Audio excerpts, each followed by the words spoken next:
Can't connect the camera. Maybe you could sign in. Sure that your camera device is Logitech. Oh, there's supposed to be two cameras. Oh, sorry. Where's the other camera? Yeah, he did not put the other, is it, it's not, is it? Put the other camera. All right, we can get started. No, there's supposed to be another one up here, but it's all right. We can start.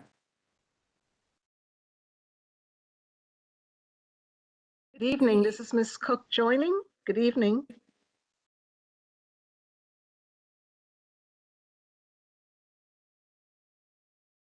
Okay. Good evening, Ms. Cook, and welcome. Are you here representing Councilmember Charles Barron or just representing No. yourself? I'm representing myself. I would not represent any council members at this moment. Thank you. Okay.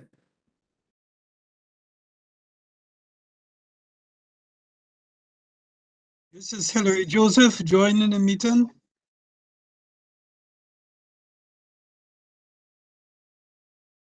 Yeah, go ahead. All right, so, hi, thank you, Mr. Joseph. Everyone online, please mute yourself for a moment. We're not doing introductions. As a matter of fact, we don't do introductions online. It's only when you're ready to speak that you say something. So at this moment, we just ask everybody online to mute yourself. And if you have a comment, please raise your hand and we will address it as we go through the meeting. So everybody online, please mute yourself. I appreciate it. And thank you all for joining us tonight at Community Board 17 meeting, which we're about to get started in a couple of minutes. We're just waiting for some computer difficulties, and once that's done, we get started immediately. Thank you. We're ready? Oh, you didn't tell me I was waiting for you. All right, so good evening, ladies and gentlemen. The time is now 7:11, and we are, and anybody, since the time is 7:11, anybody want to get me a large coffee, no sugar? I would appreciate that, right? No, nobody likes my humor. Thank you, I appreciate that. Appreciate that, Chair Prasad. So welcome to our November meeting of Community Board 17. For those of you who do not know, my name is Roderick Daly, and I'm the chair of Community Board 17. With me on the dais, I have our first vice chair, Asha Cunningham, and to my left is our secretary, Tamara Thomas. I know your name. At least I hope so. Right, so I'm looking forward to speaking with everyone and hearing from you throughout the community. And please make sure to know that you sign in so we are aware. There are a couple of things that I want to start off the meeting. So right now we're up to my report.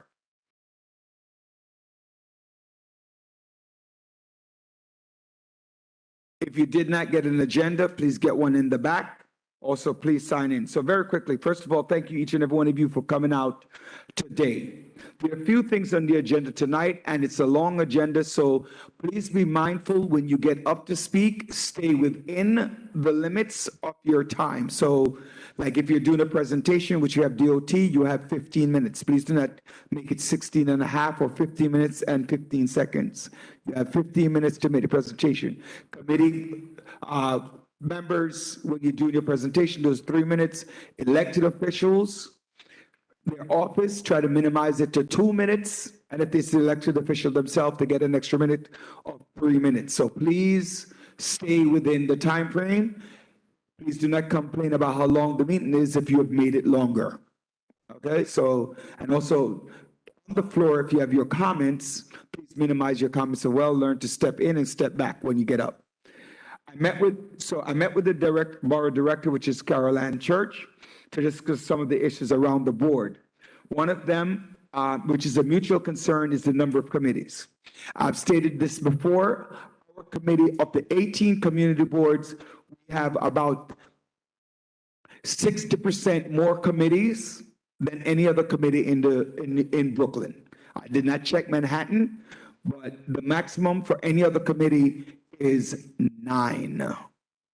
We have about 15.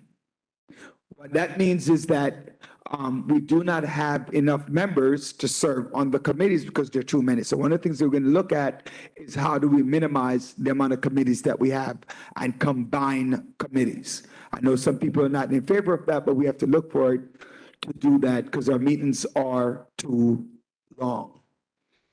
The bylaws committees that brings me to the next point of the bylaws committees. There are other things that we had discussed as well, including staffing, what to do with the issues of staffing, because that is another issue within our board, and membership, right? And I'm going to address all of those piece by piece.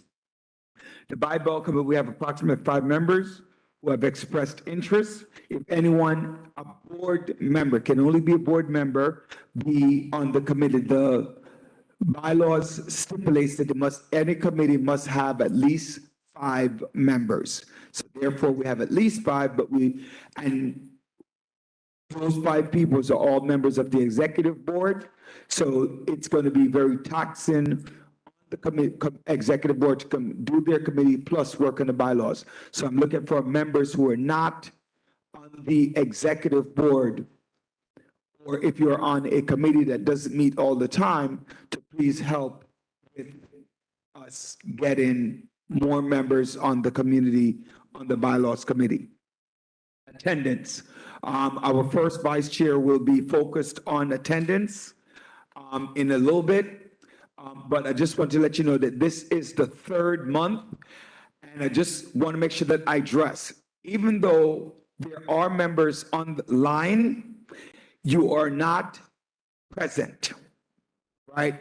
Even though you're here to participate and hear that you're here, it is not considered present based upon the resolution. Based upon the resolution, all board members must be present in the auditorium at the meeting. Because right now, as I look around, we do not have quorum at this moment. And we cannot have quorum unless you're physically in the edifice, okay, which is not happening.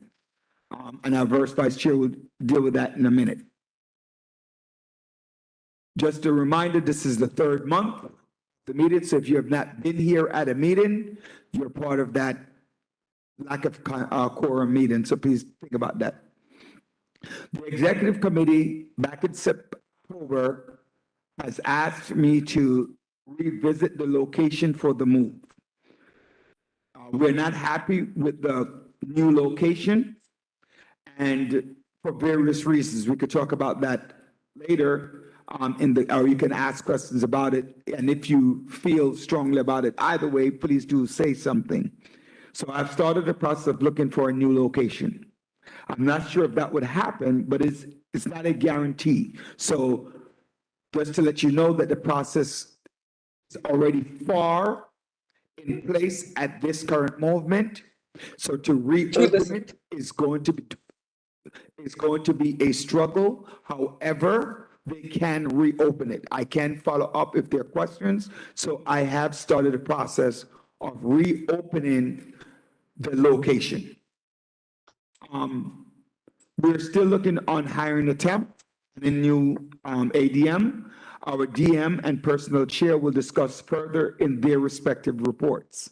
I will say that getting the temp has proven to be more difficult than we previously thought.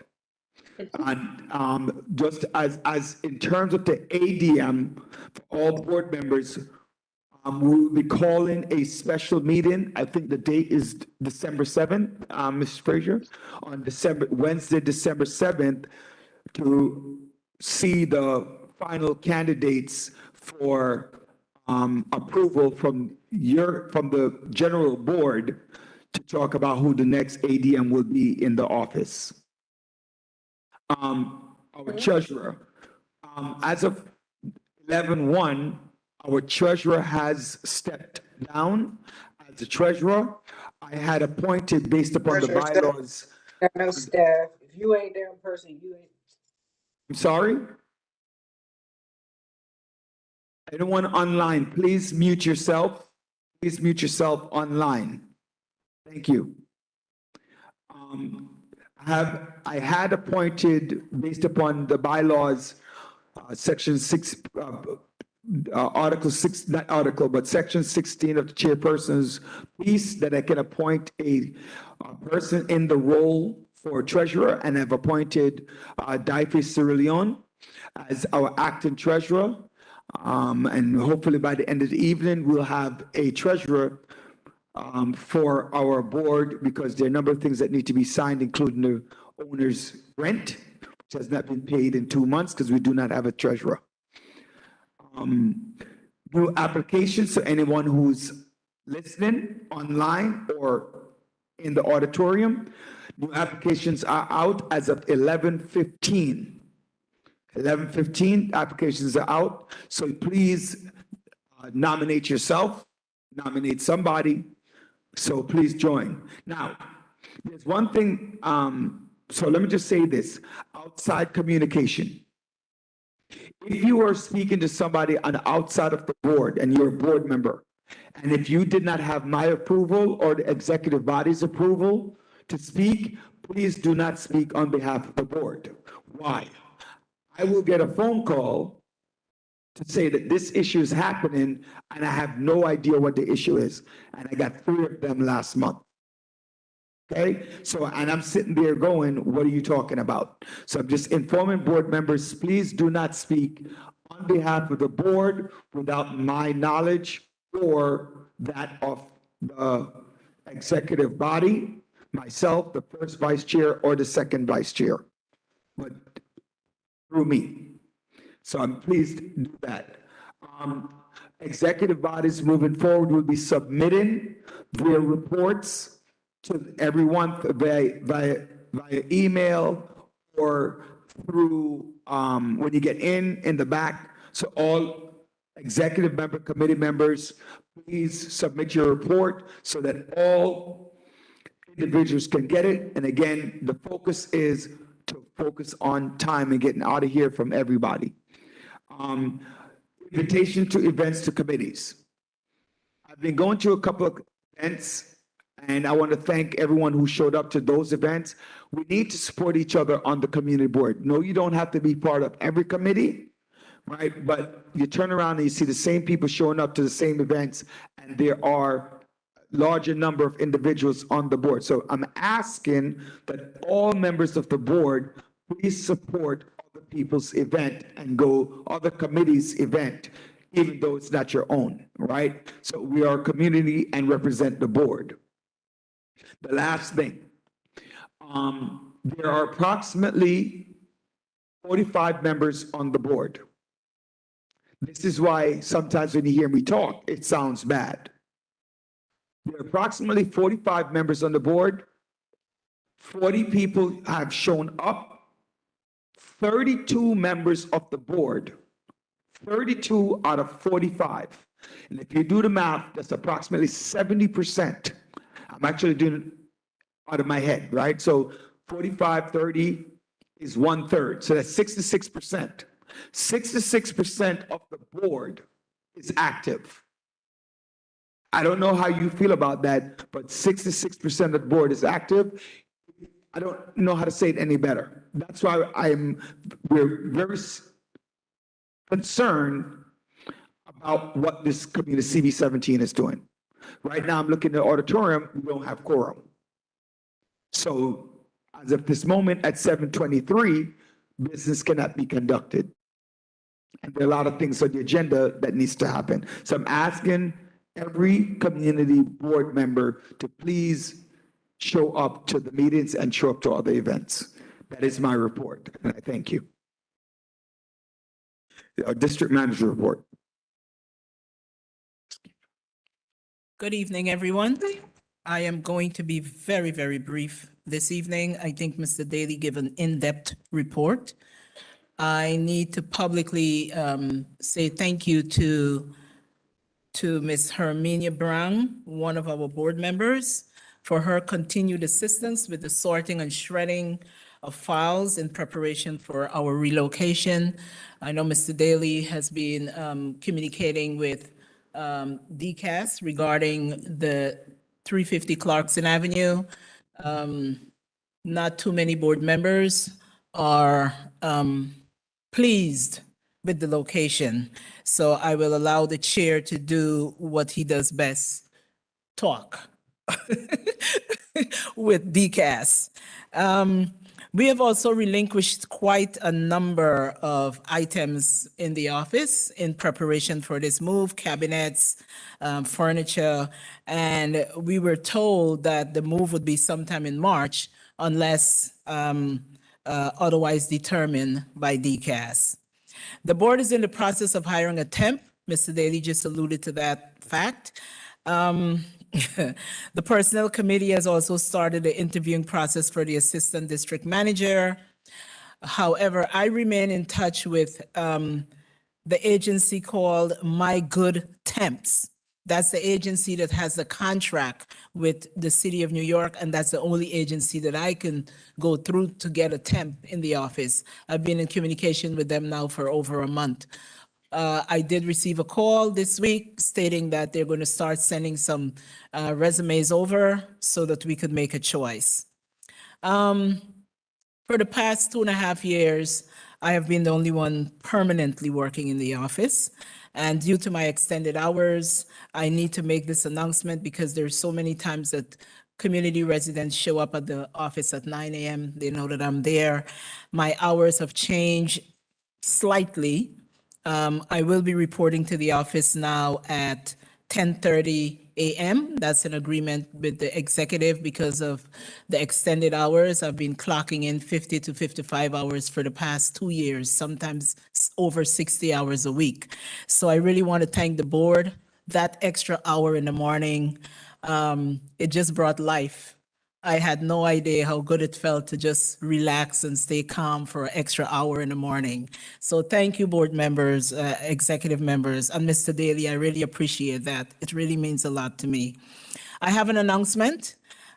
We have the leaf bags, the brown bags in the office for those community residents it's a lot of leaves in the community.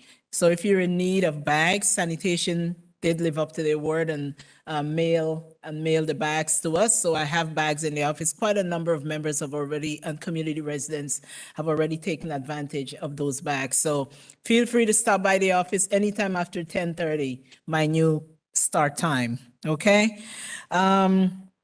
I know the committees are sponsoring a number of events. I'm really excited about it. Ms. Burlott, I'm already receiving calls from parents who they would like to know if we are giving away toys this Christmas. We're gearing up for a holiday event. So the parents are excited, the kids are excited, and I'm excited because we weren't able to host our regularly scheduled yearly events due to COVID. Now that we're kind of coming back, I'm very excited and the community is excited. So that ends my report. If you have any questions, I'm here to answer. Hearing none, I yield the floor back to the chairperson of the board. And thank you all for being here tonight. Thank you. Good.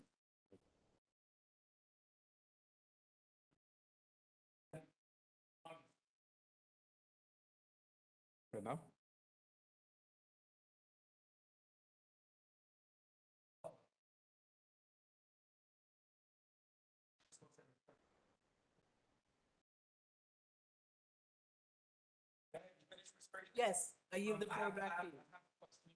Yes, sir. When can a community member, namely Roderick Daly, when can he come to pick up the bag?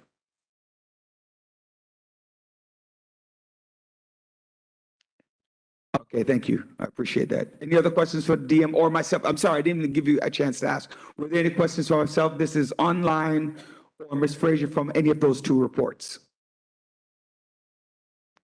In person. If you do, please just step up to the camera. Yeah, that too, but step up to the mic if you have a question. No? Anybody online? Good evening, Mr. Daly. This is Ms. Smart. Good evening, Ms. Smart. I'm just trying to find out until what time is Ms. Fraser there to want to collect the bags? So her regular office hours up till 5:30, but I'm sure if you call the office and speak to her, you might be able to get, she's a late worker. Okay. Thank you so much. I'm sorry I'm not there in person. I had a procedure on my eye, so I'm unable to be there in person tonight. Thank you for the update. Thanks. Any other questions online or in person? Okay, very good. Captain Goodfriend, please come forward. I understand you have ComStat tomorrow, sir?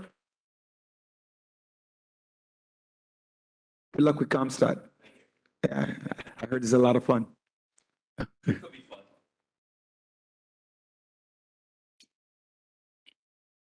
Good evening, everyone.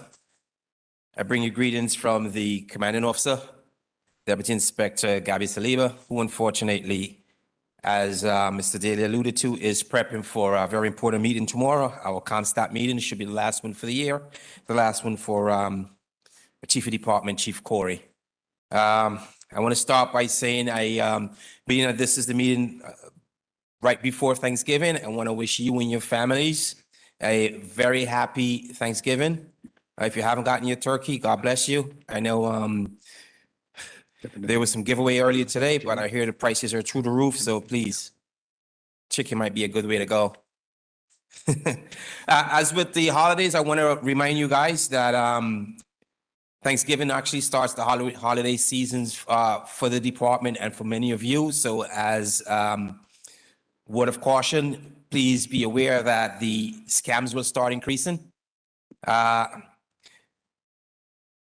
Please don't fall prey to any of these easy scam. I know you get a lot of the phone calls where either a friend or a relative is arrested and you need money for their bail.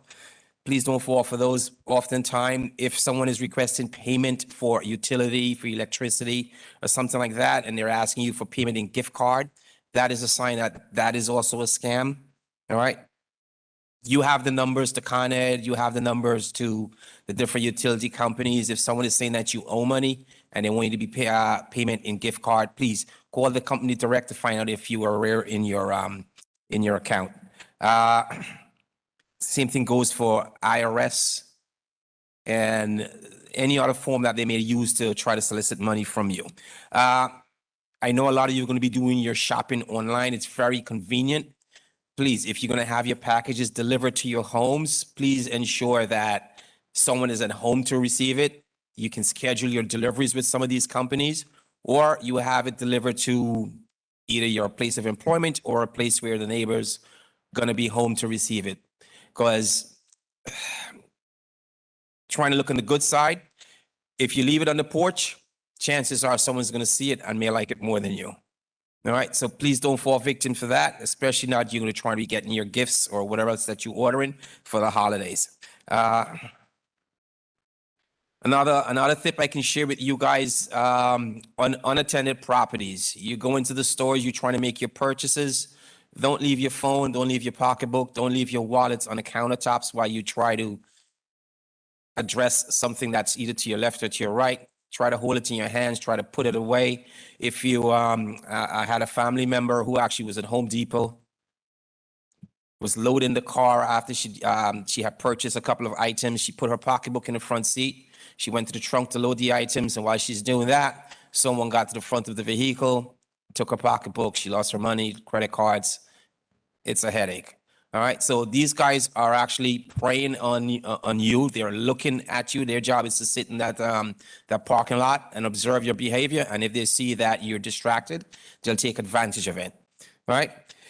Talking about our crime in the 6-7, I want to say the men and women of the 67 precinct, they're doing an excellent job as usual, working very hard and tirelessly for you guys. Right now, we show a slight increase in crime. We show a 13% increase over the last 28 days, 168 versus 147. But while we do show an increase in crime, what's more concerning is our burglary crimes. We show a 127% increase in our burgs. One of the key things that we're seeing is the theft of copper wires from the cell phone towers. So if you live in an apartment buildings and there is a cell phone tower at the top of that apartment building, what I need from you guys, if I can indulge and ask of you to help us be our eyes and ears. If you see people go into the roof and they are removing cables, these cables, they're not like telephone wires. They're heavy duty cable. If you could imagine a 2-inch roll of cable that's wrapped, looks like about 50 to 70 pounds. They're usually cutting like 10 feet length and then wrapped up, and it takes a bit of effort to bring it down. In order to move that cable, they'll need a vehicle. You need a van, if not a minivan, a commercial van, a passenger van. All right. They're going to be dressed with vests or maybe utility attire. Maybe they're saying that they're representing Brooklyn Union or Con Edison or whoever it is. Please, if you see something strange, you see these guys going up in the buildings, going to the roof, maybe you could ask the super, hey, you have guys working on the roof today? If he says no, what are you talking about? Just call 911. We are aware of that. We've had 7 of these instances along Kings Highway alone, where they're going up to the roof. They know what they're looking for, so we believe it may be somebody who've worked with the companies before. They're removing the housing that house these electrical wires, these copper wires. They're cutting them, wrapping it, and then bringing it downstairs. So you see these guys using the elevator. They're going to be using elevators because it's mostly in the elevated buildings that they're going to the top of. So it's like 10 stories, especially if you live any of the areas where it's been happening along Kings Highway. You see something, please reach out and let us know. All right, we have a plan in place to respond as quickly as possible as we can to address these concerns. So hopefully we actually did make an arrest in one of the instances, but the trend still continues. We've had one just 2 days ago, so we continue to try to combat these thefts. So please, if I can beg and ask your indulgence, please be our eyes and ears and let us know if you see something strange going on with regards to these thefts. In terms of our gun arrests that the men and women are doing in the 67 precinct, year to date, we've made 181 gun arrests. All right, that's a lot of guns they're removing off the street. And in the last 56 days, we've removed approximately 29 firearms, loaded firearms and unloaded. So we are continuing, even though I said we show a 13% increase in crime, our gun arrests is also increasing. I want to talk to you. I spoke to you guys a little bit about our scams. I talked to you a little bit more of another issue that should be concerning to you is, for the most part, a lot of banking or stuff like that is being done electronically, but some of us still do mail a paper check. If you're going to be paying your bills, your utilities, or sending a check to someone, I would recommend that you either use the post office, because there's a scam that's called mailbox phishing, where you drop your check in the mailbox, that the blue box is on the street. We've been working with the Postal Service, and they have done some remediation to some of the boxes, if not all of them, but they're still able to steal the arrow keys from the postal workers. We've had a couple of thefts reported, and open up these boxes and remove those mail from those containers.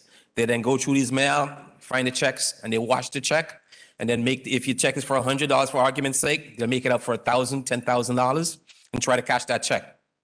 All right, so please, if you're going to be issuing checks, I would recommend you go directly to the post office and hand it to the mailman or hand it to the teller that's at the window. If you're going to write these checks, also try to use a permanent ink. It says use a pen with pigmented ink to write the checks. It's not easy for them to wash that off, and it's not very easy for them to alter. So please. I know we've received complaints in the past regarding motorcycles and ATVs. I know these vehicles continue to be a problem, but with summer in our rearview mirror and the weather getting colder, I don't foresee a lot of these vehicles on the street at this time. But since May, the last 6 months to now, we've recovered approximately 141 ATVs and unregistered dirt bikes we've taken off the streets and destroyed. We've received complaints about unregistered vehicles and derelict vehicles being dumped across the precinct. We've towed approximately 61 vehicles in the last 56 days. We've removed vehicles from Martens. We've removed vehicles from Veronica Place, Erasmus Street, East 34, East 31, East 55, Lennox Road, Rutland Road, just to name a few. So we've been listening to you, and we've been working arduously to try to get these vehicles off the street. Bearing in mind that it's not just removing the vehicles, it's a matter of storing the vehicles. So we have to work with the tow companies, and they have to have the space for us to stow these vehicles. So as soon as we get more space available, and as soon as we are able to remove these vehicles, we will continue to do so. Finally, last but not least, I know Mr. Daly is telling me to wrap up. I want to remind you that we have a couple of meetings that are coming up with the precinct. We have the precinct community council meeting tomorrow. Please feel free to join us. I believe it's going to be held at the 67th precinct. It's going to be at 1930 tomorrow at 2920 Snyder Avenue. In addition to that, we also going to have a build the block meeting with our NCO officers, NCO David and NCO Charlie. That meeting will be on, NCO Eddie will have their meeting on December 7th at 1900, and NCO David will have their meeting on December 14th at 1900. I'll be sure to have the NCO send out the mailings to you. And once again, I want to reiterate and wish you guys a happy and a healthy holiday and a happy Thanksgiving with you and your family. I'll take a couple of questions if you have it. Ms. Prasad? Ms. Prasad? Mr. Westcott, just step up to the mic so she can ask her question. Go ahead. Is that on? Here.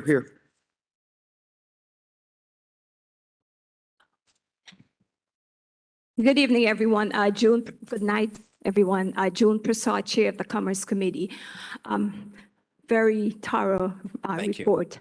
Last night at the Commerce Committee, there was a huge discussion about unlicensed event space that Yes. are popping up in our community. I think it's quite unfair to the business owners in the community that pay a lot of money for their license. One particular location they were concerned about is Lukey Lounge, I think, on 49 and Farragut Road. It's a huge establishment, and it's unlicensed and is being allowed to operate for almost over a year or two going on right now.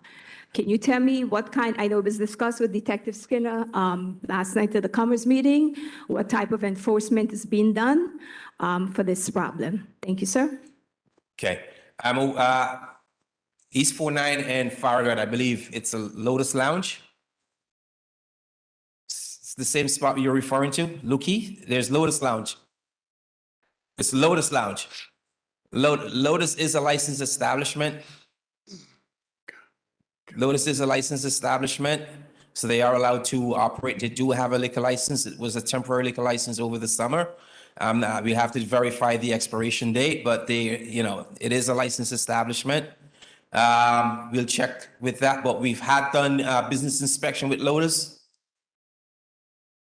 We've done business inspections at Lotus, and so far, I want to say the owners have been working with us. We did start the enforcement as a result of the community concerns. It was Island Seas, and then it was Lotus, which is right behind them.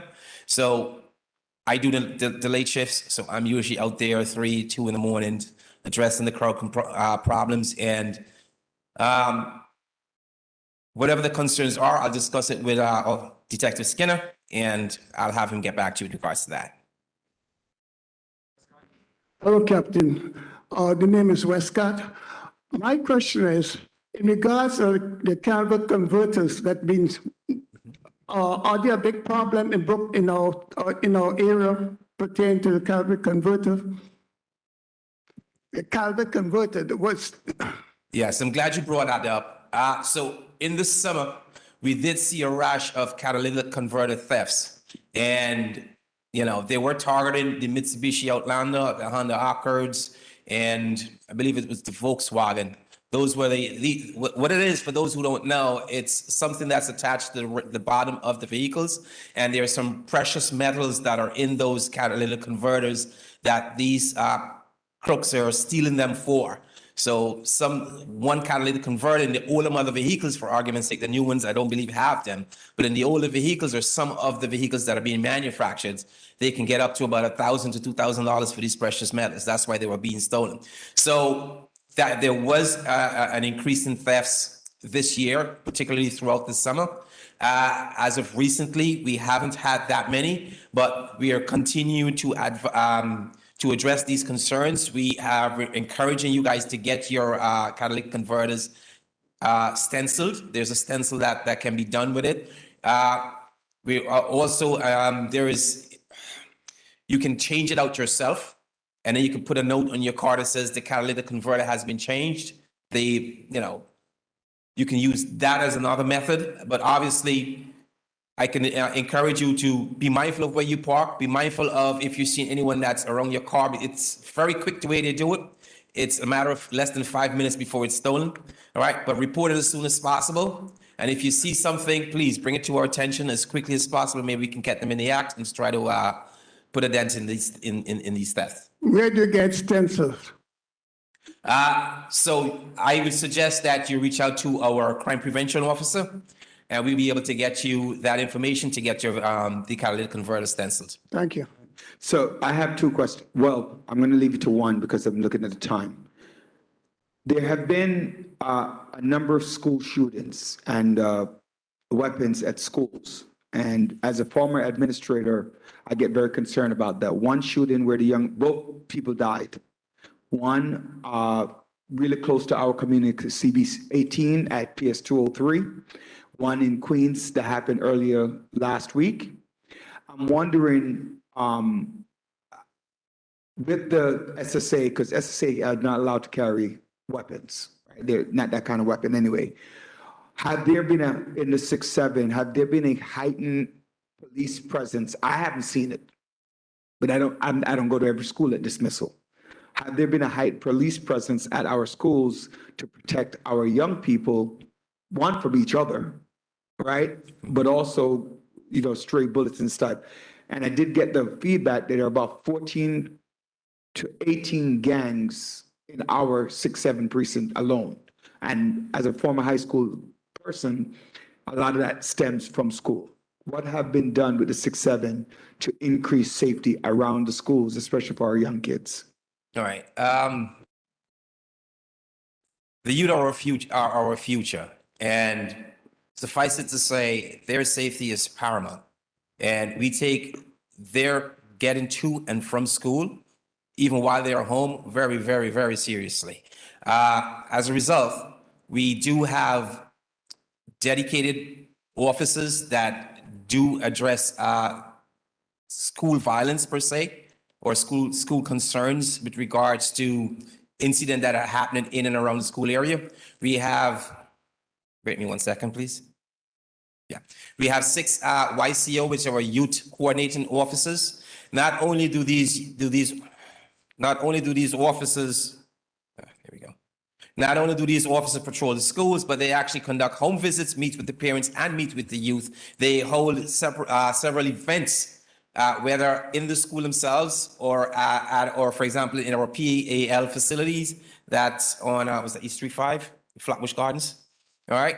We have Cops and Kids where we do football games, we do chess tournaments, we do basketball tournaments. We work with, to name a few, God Squad, for example, so that we can put events together to give the youth an outlet so as to steer them onto the path of not going towards the gangs and the crews. So not only do we have 6 youth officers that are dedicated to that, we also have our neighborhood community coordinating officers, the NCO, that are patrolling the streets, specifically around school dismissals and school arrivals. We have 3 cars in the morning that are dedicated to ensuring the safety of the youths that are going to school. And in the evening as well, we have 4 cars. We have 1 additional car that are patrolling the 67 precinct. Every precinct within Brooklyn South and within the city have something similar to this. So youth safety is of paramount and very, very, very important to us. So we are working particularly very closely with the schools, with school safety, and with the members of our team itself to try to ensure that happens. All right, If that thank you. answers your questions. So, love to take another question, but we don't have enough time. So if there are any questions for Captain Goodfriend or Detective Skinner, you can just see them. I know that you have to go prepare for CompStat, Yes. so I appreciate that. Good luck with that tomorrow. And Detective Skinner, is there a number that you can give to constituents if they have a question? So this way, maybe community affairs or something. So can you left the card at the desk? Yeah. All right, thank you, Detective Skinner. All right. I also have a couple of flyers in the back. Feel free to avail yourself of those. They're a little bit of public safety tips. Okay? Thank you for having us, and I look forward to seeing you guys next month. All right. Thank you. All right, so roll call. All right, please also remember, I say this all the time, and I sound like a broken record. If you are online, please answer, but you're not present. Why answer? Because you want to acknowledge that you listened to the meeting.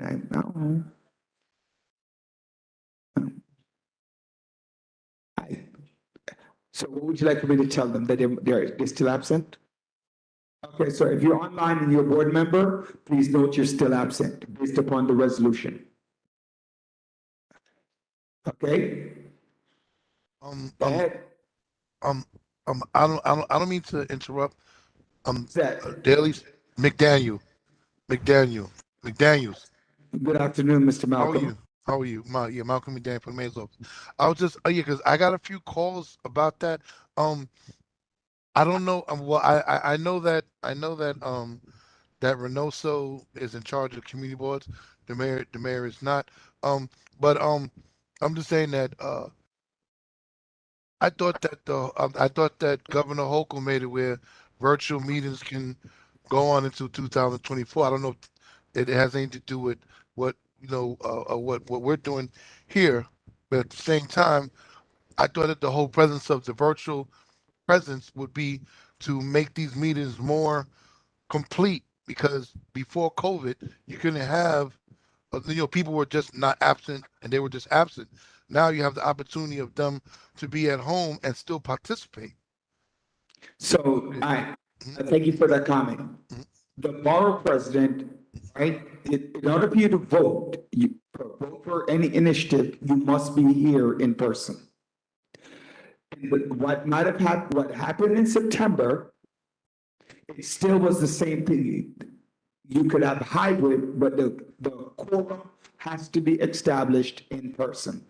As of last month, resolution passed, I don't remember the vote, that required all board members, not some, 100% of board members, according to the resolution, must be present in order to be marked present.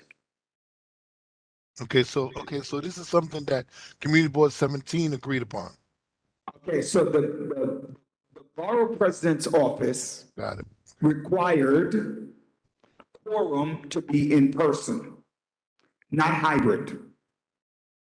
So quorum has to be established in person. Got it. Understood. So that's the first part of the resolution. So to avoid any mistake that you can be on virtual as a board member, the resolution passed by the executive board and passed by the general board to avoid any confusion is that all members must be present. Understood. Okay, and that's a resolution passed by the board last month. In person. So, and that was approved. Yeah. Okay? So, thank you. Go ahead. Roll Good call. evening. Good evening to all. Mary Bell Downs. Who? Mary Bell Downs. Hi, Ms. Downs. Good afternoon. Good afternoon, Mr. Chair and President. Yes. Give us a minute, Mr. Downs, because we didn't get there yet. Please note, based upon what I just said, and I repeat it based upon the resolution, the only board members who are present are those in the auditorium. So if you're online, you are just a community member. If you're in person, please answer that you're present. Online, virtual, every board member who's online, there are about 7 of you online, you are here present as a community resident, not a board member. Thank you. So please mute yourselves so we can do it. There's a question? Where? I'm in the great state of Yeah, West back with the Virginia. point of order. Okay, go ahead. Yeah, I was saying, so Yeah, basically that means that they're still absent. Even though they're here virtually, they're still considered absent, which that still affects them when it comes time to them being Yes. selected as board members. Yes. The answer to your question is if you're marked absent, you're marked absent. So when the first vice chair gives his report, he'll follow up with that. If you're absent, you're absent. Kwame Afre. Ampar Aaron. Oh, I'm sorry. I apologize. I finish up what you don't have to go back to the previous thing. Burlot Antoine. Joan Alexander Bakradine. Absent. Hassan Bakradine. Absent. Oh, Hassan is excused.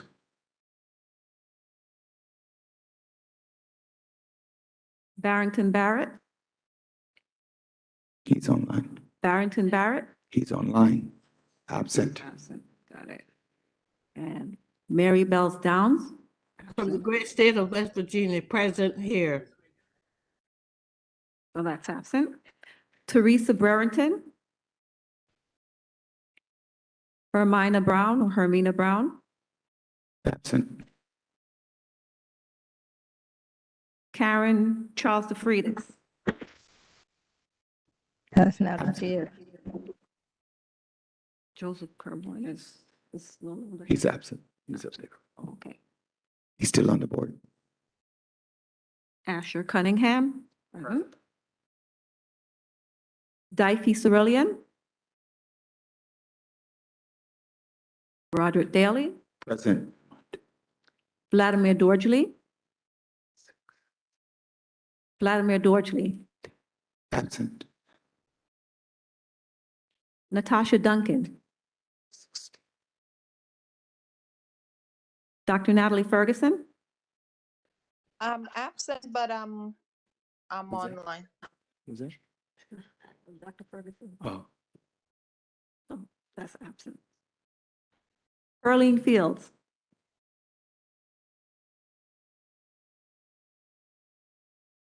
Allison French Keaton. Sorry, Kenton, I'm sorry. Dr. Charles Galbraith. Rachel Goodfriend. absent. Rose Graham. Rose Absent. Graham. She's absent. For now. Gail Grandison. Sheila Hamlin. Sheila Hamlin.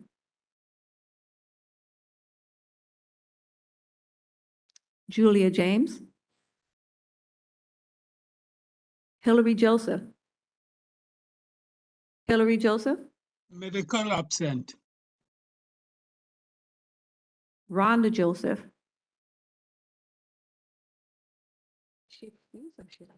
She's excused. Victoria Langan Khalil. Absent.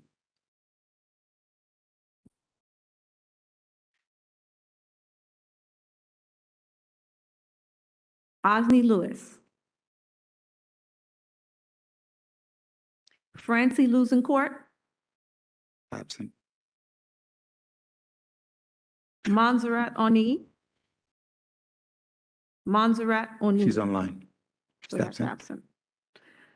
Rodney Pepe Souvenir, Absent. June Prasad. Dion Kwamina, He's online. so that's absent. Patricia Reddock.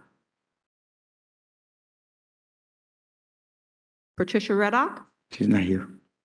so that's absent. Dave Reed, Absent. Janice Reed, Present. Dr. Carol Renault. Orlando Ross is no more. Antoinette Smart, I'm online. so that's absent. George Tate. Tamara Thomas is present. Marguerite Viglianti. Absent. She's excused, okay. Jessica Welch. And Mr. Westcott is present. Ms. Frazier, I have a question for you. So I have a question for you. Francis Luzencourt, Vladimir Dorjali, and I think one more. Orlando Ross. Right? No, she just called it. So I'm wondering, of those three names, can those names be removed because they sent in their resignation letter? No, they resigned. So Francis Luzencourt, I know about Joseph Coburn and Vladimir Dorjali, but Francis Luzencourt and Orlando Ross. So both of them should come off, and then we need to revisit the number, because I need to figure out what the number for quorum is. That's very important. So can you double check how many total people removing Mr. Ross, Mr. Luzencourt from the notes? And tell me how many people we have on the board at that point, so I know what quorum is. What I've forgotten to get back to while you do that, I know the Brooklyn Public Library is here, and I apologize for that. Can you come forward, Ms. Duffy?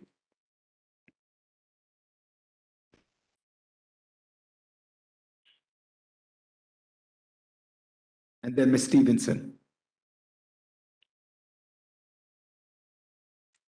Hi, I'm Heidi. I'm the young adult librarian at Rugby. I just wanted to come and promote some of the events we're having. Every Mondays and Fridays from 4 to 5, we're doing DIY sessions. Wednesdays from 11 to 1, we do a resume Can you workshop. tell the community what DIY is? Oh, do it yourself. So like arts and crafts type of stuff. And we also are doing a series of technology classes during the first week of December. From 2 to 3:30, it'll cover things like digital privacy, phone safety, identity theft, stuff like that. And Fridays from 11 to 12, we've started doing a sit and be fit program, which is actually much harder than it sounds. I had to tap out early when I participated. And we're also partnering with Wyckoff House Museum, and we'll be dyeing textiles using plants and flowers. So that will be on Friday, December 9th from 4 to 5. All right, thank you. Thank you. So while I'm doing that, I'm going to make it real, not you, thank you, Ms. Duffy. Any questions for Ms. Duffy? Any of the board member who is online, who can make it to the auditorium, please try to do it. We are missing quorum by one person. So I'm asking any of the board members online who can make it to the meeting. We're missing quorum by one person. Hello? Ms. Stevenson. Good afternoon. I'm sorry, good night. My name is Bianca Stevenson. I am here representing BP Reynoso. I am the coordinator of community boards at the BP's office, Brooklyn Borough Hall. I'm going to be really brief. What I'd like to focus on this evening is the community board application.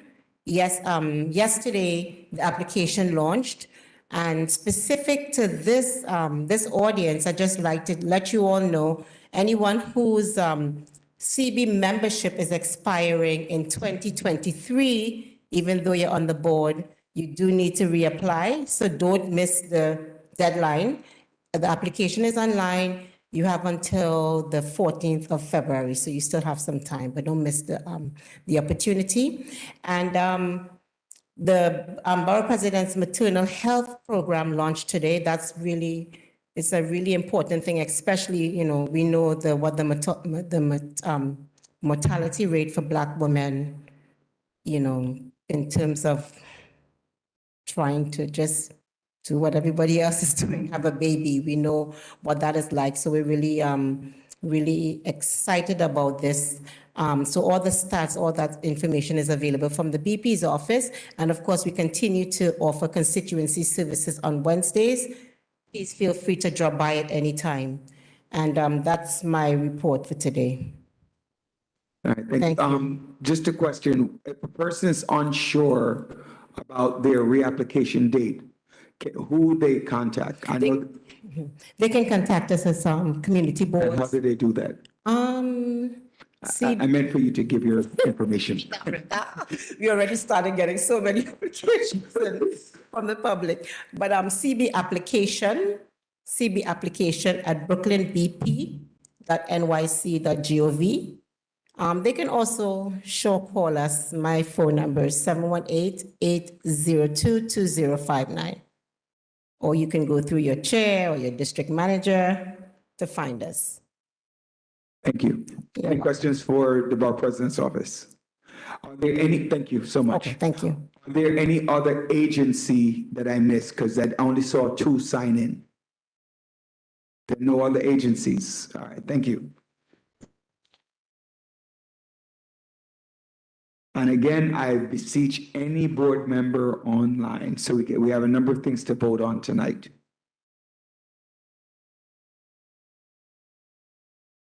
Roll call we did.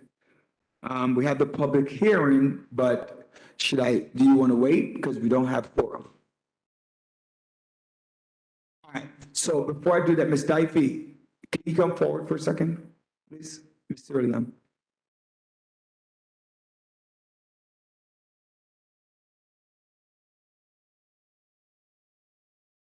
All right, so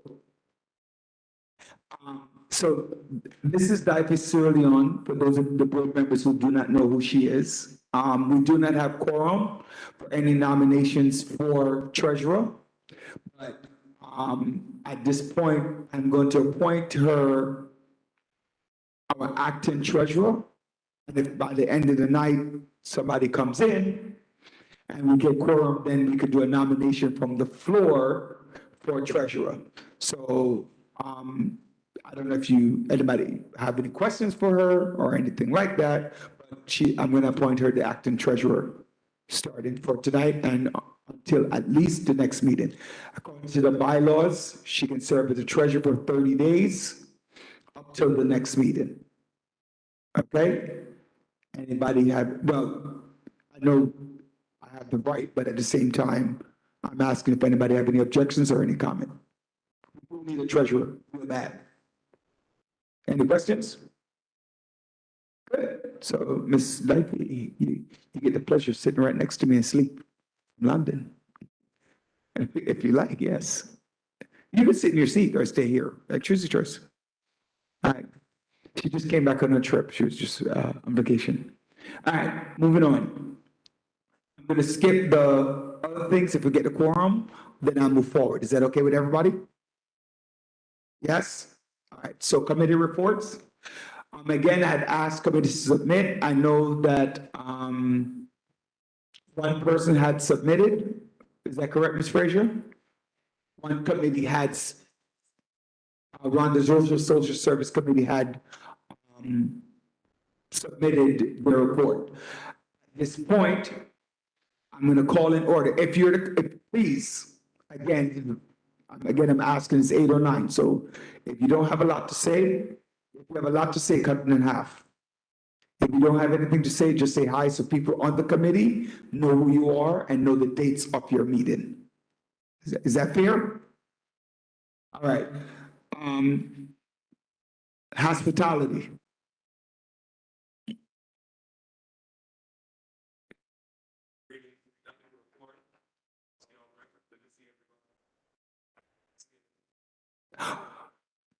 Thank you. Budget, first Vice Chair, actually you have 2 reports, so. Well, good evening, everyone. My name is Asher Cunningham, and I'm the Chair of the Budget Committee and the First Vice Chair. I have 2 reports for you. I'm happy to report that our capital expense budget and need statement has been submitted. So thank you all for the work that you have. Well, we could applaud ourselves. Are we getting money? Well, that's to be determined. So we have submitted the budget and needs statement, and I want to thank the members a part of the budget committee, Natasha Duncan and Osni Lewis, along with Ms. Frazier, who's helped with this process tremendously. And I would say that this process is a pretty long and tedious process, and it has lasted all year.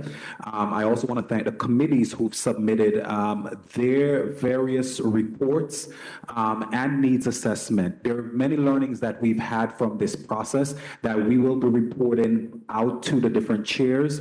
And I think one of the major learnings that we have recognized as a board, we need to be more focused on the needs of the community, particularly to your committee. And so we need to start asking and recognizing what the needs are. Maybe it's education, maybe it is health and human services. We need to recognize what those needs are, and those generally come up in your meetings and what you're seeing around the committee, because these are things that we definitely need to report on when we submit the capital expense budget and the needs statement. Again, I want to reiterate that the top 3 pressing issues that were submitted were crime and public safety, land use, and housing. And I think when we are talking within our committees, these are things that we should really try to impress on and touch on so we can be effective. And lastly, I want to report, as the chair has been addressing all night regarding our attendance issues, we are all allowed 3 consecutive unexcused absences. After that point, I will be reporting to the chair the names of the people who have 3 consecutive unexcused absences. We will be starting with committees because there's been multiple reports that has arrived from committee chairs regarding not having quorums. We will be starting removing the removal process from the committees, and then we will start with, then we'll end up with the board. So after this meeting, I will be reporting, asking each chair to submit members who have not been attending the meetings, and then next month we'll be addressing the board absences. And there goes my report. Thank you. Yes.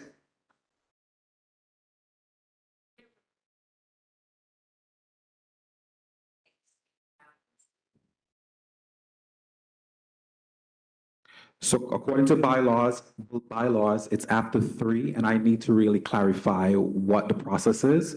But there's a number of 5. After 5, you will be removed from the board. But So total of 5 absences. She's asking for excuse. We need to clarify but I'm just saying 5 absences. So include an excuse. Doesn't matter how they come. 3 straight. But I should let people know that you can't be excused every month. So every month you can't call in and go, I have an excused absence, right? You think about that, how much sense that makes in real life. I have an excused absence. I mean, I do understand, like, you have one board member who's in college, right? And her classes are on Wednesdays. So that is not one, it's one excused absence, but it's one absence because she's in school. However, every month somebody calls up and go, I need to be excused. I need to be, that's not an absence, you're just not showing up. All right, so I just want to make sure I explain that to people. All right, and I guess my only addition to that is please prioritize every third Wednesday of every month that you have a meeting. Where am I? Commerce, wave, say hello.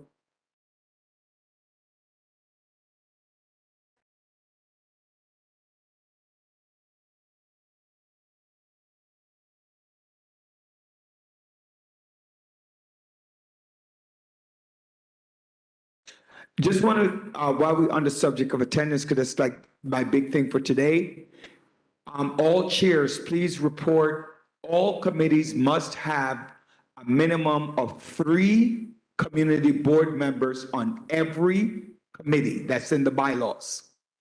So if you do not have 3 community board members on that committee, you'd have to let me know that so we can appoint or shut the committee down. 1 out of 2. All right, thank you. Education, youth?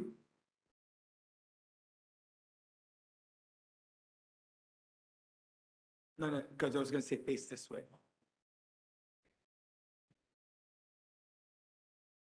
Good evening. My name is Gail Grandison. I am the chair of the Education and Youth Committee. I don't have much to report. Our meetings are held the second Wednesday of every month. Our next upcoming event is the Spelling Bee, which is scheduled for February. We are currently still looking for a location to host the event. We have an ask in at Downstate, but we are still waiting for them to give us a response. But I'm willing, if anyone has a space that can hold about 100 people and you're willing to allow us to use that space free, please reach out to Ms. Frazier at the board or myself. Thank you.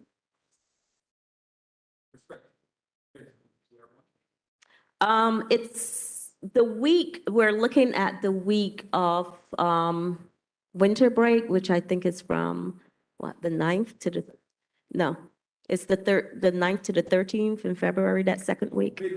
Yes, midwinter recess, right. So we have that week slated as one of those days, but we haven't make a determination on the specific day until we get a space. Thank you. Any questions for the Education Youth Chair? Yes.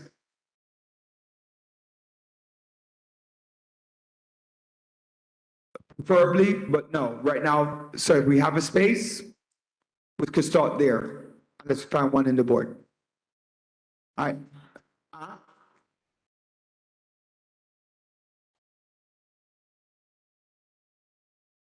Is it during the school day or, I mean, no, I'm saying, is it, sorry, that's not what I meant. Is it Monday through Friday? Okay. All right. I should tell it from now, I will not be here until the 21st. All right.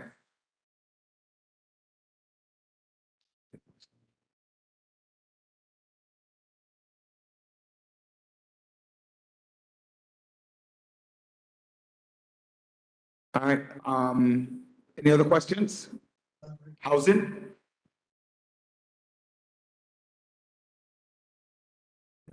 Thank you. Good evening, everyone. My name is Pearline Fields. I'm the chair of Housing Committee, and I'm not going to be long. I just want to report that we have our meetings the second Thursday of every month, and we finally had a bunch of people come to my meeting. I'm so happy about that. But what we decided to do, we've decided a tentative date for our town hall, which is going to be, we're looking at January 21. So we're working on looking for a space as well. And once we find the space and we get it solidified, we're going to send out invitations for the electeds that we want to participate. And hopefully some of you can join in. And if you would like to help us get this together, if you have ideas for us, whatever, questions, please feel free to submit them. I have flyers in the back as far as information on the housing committee. So my email address is on there. So if you have any questions for us, feel free to email us. And thank you. Any questions for our housing chair? Perfect. I'm going to go a little bit out of line. I'm going to give to public safety. Good evening. My name is Jessica Welch, and I am the chairperson of the Public Safety Committee. The Public Safety Committee meets fourth Wednesday of every month. Our next meeting will be held on November 23rd. Fix the mask. 7 p.m. This meeting will be held remotely. Please tune in. Our last meeting was held on October 26th. We went on a fact-finding mission. There was an exchange of different topics and concerns to be addressed at future meetings. Unfortunately, we did not have a representative of the 67th Precinct. On behalf of the Public Safety Committee, I would like to take this opportunity to invite, even though I don't see them here, the 67th Precinct to send a representative to our public meeting every month to give us an update and to hear public concerns.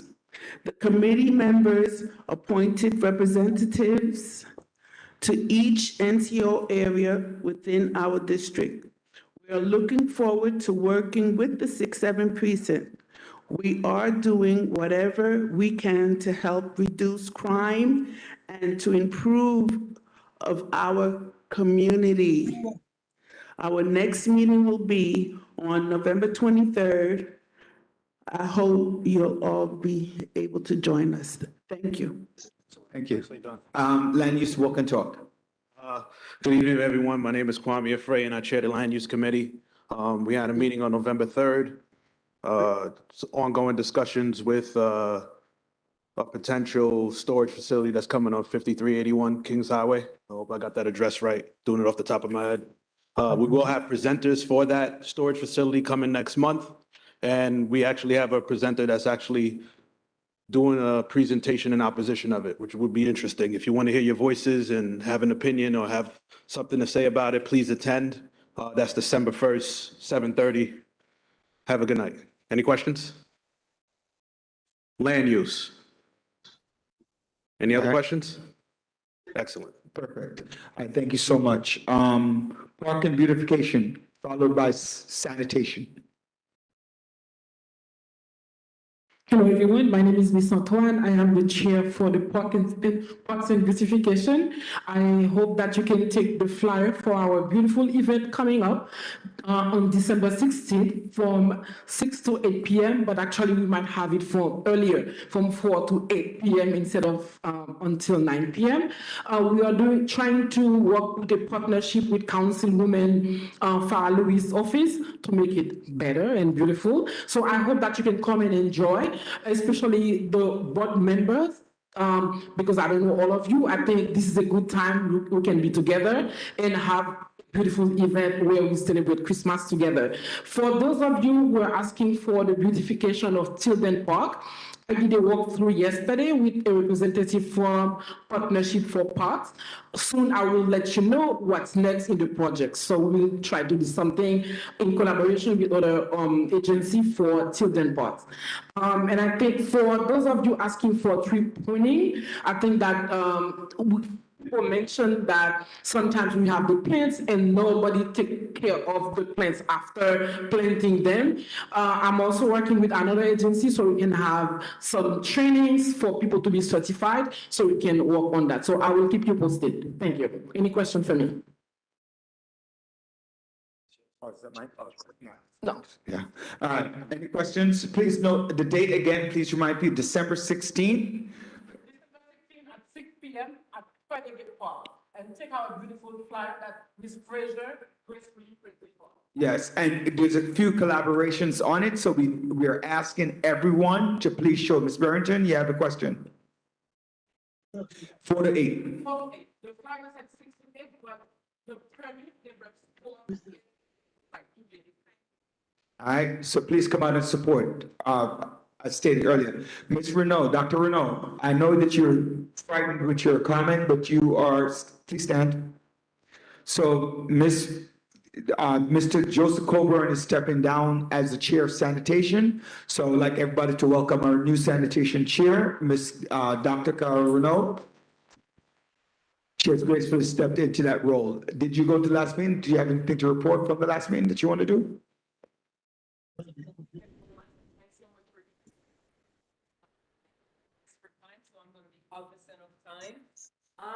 We want you to join us on November 21st, an ongoing discussion. I've lived in Flatbush for over 30 years, and I teach NYC Department of Ed.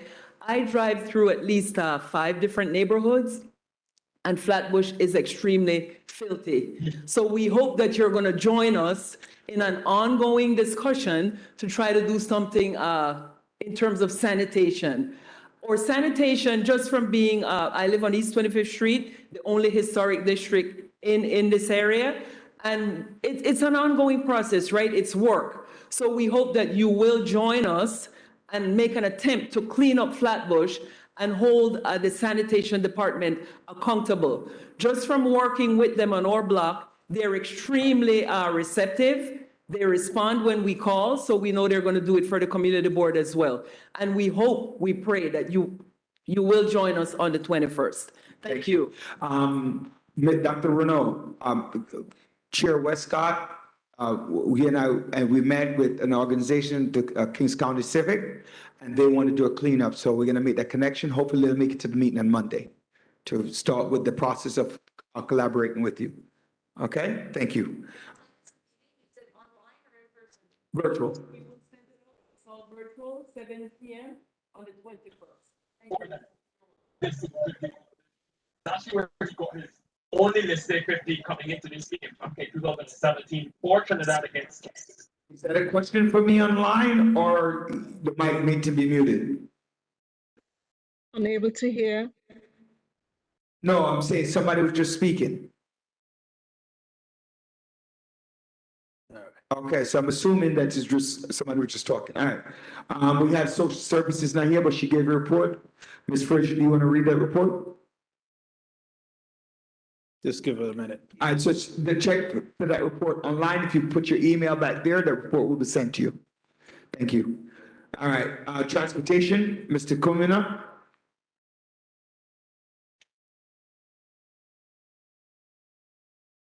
Good evening, everyone. I have a brief report. We did not have a meeting this past month due to the holiday election. We have a presentation tonight from Ms. Rhonda Messer from DOT about the car sharing, the car space program. So that's all I have right now. Thank you. Thank you. What is the next meeting, Mr. Kwabena? Chair Kwabena. Meetings are the second Tuesday of every month. And also one more thing, we are looking to have a transportation forum soon. So once we have those details after the next meeting, I'll be sure to share them with everyone. Thank you. Awesome. That's December 13th, the second Tuesday. All right, personnel, I know you have a lot to say. Actually, can I do you, because I know you have a lot to talk about, so can I skip you for a minute and come back? Association.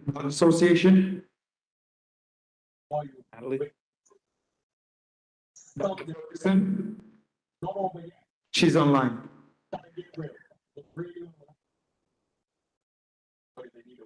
Dr. Ferguson? She's still there? Oh, got you. No problem. Services? Postal Services?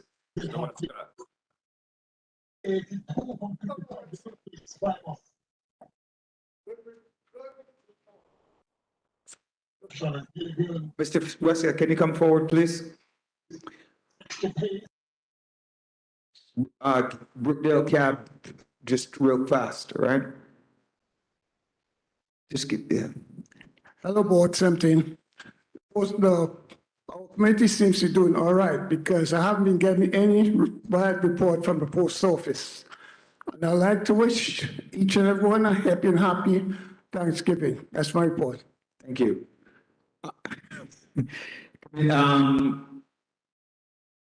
Ms. Reed, you have anything that you'd like to add?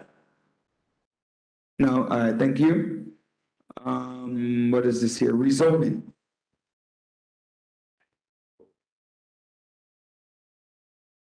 Good evening, Jail James. I would like to extend an invitation to all to attend the next rezoning committee meeting to be held on November 22nd. I'll also encourage you to join the committee. We're looking for committee members. We will have DCP come talk to us so we can all get a better understanding of what our district zoning the zoning codes in our district, what it means, how high can a building go. So it's going to be a very informative presentation. So I encourage you to attend. Happy Thanksgiving. All right, thank you very much. What is your next meeting? November 22nd. She said it, I didn't hear it. November 22nd. November 22nd? All right, thank you, I didn't hear. Just for the record, for everyone that's in the room, if you are interested in participating on any committee and you did not get an email, please make sure to contact Ms. Frazier. Should asterisk next to your name, or when you go back on the sign-in, please put what committees. I think, Ms. Frazier, the committees are in the back, right? And the dates and the application for committees, right? Okay, that's fine. But put your name next to a committee so that Ms. Frazier, when reviewing the attendance list, can put you on the committee. And those of you view online, you can send an email to me at CB, you can write that, please. CB17 chairperson, right, in the chat. CB17 chairperson at gmail.com. You're pointing at something. Oh, you have an application? So it's in the back. Okay. All right, so she can email you an application, or you can just come into the board office 4112 to fill it out. All right, so let me move on. I did rezoning, bylaws we didn't discuss, communications.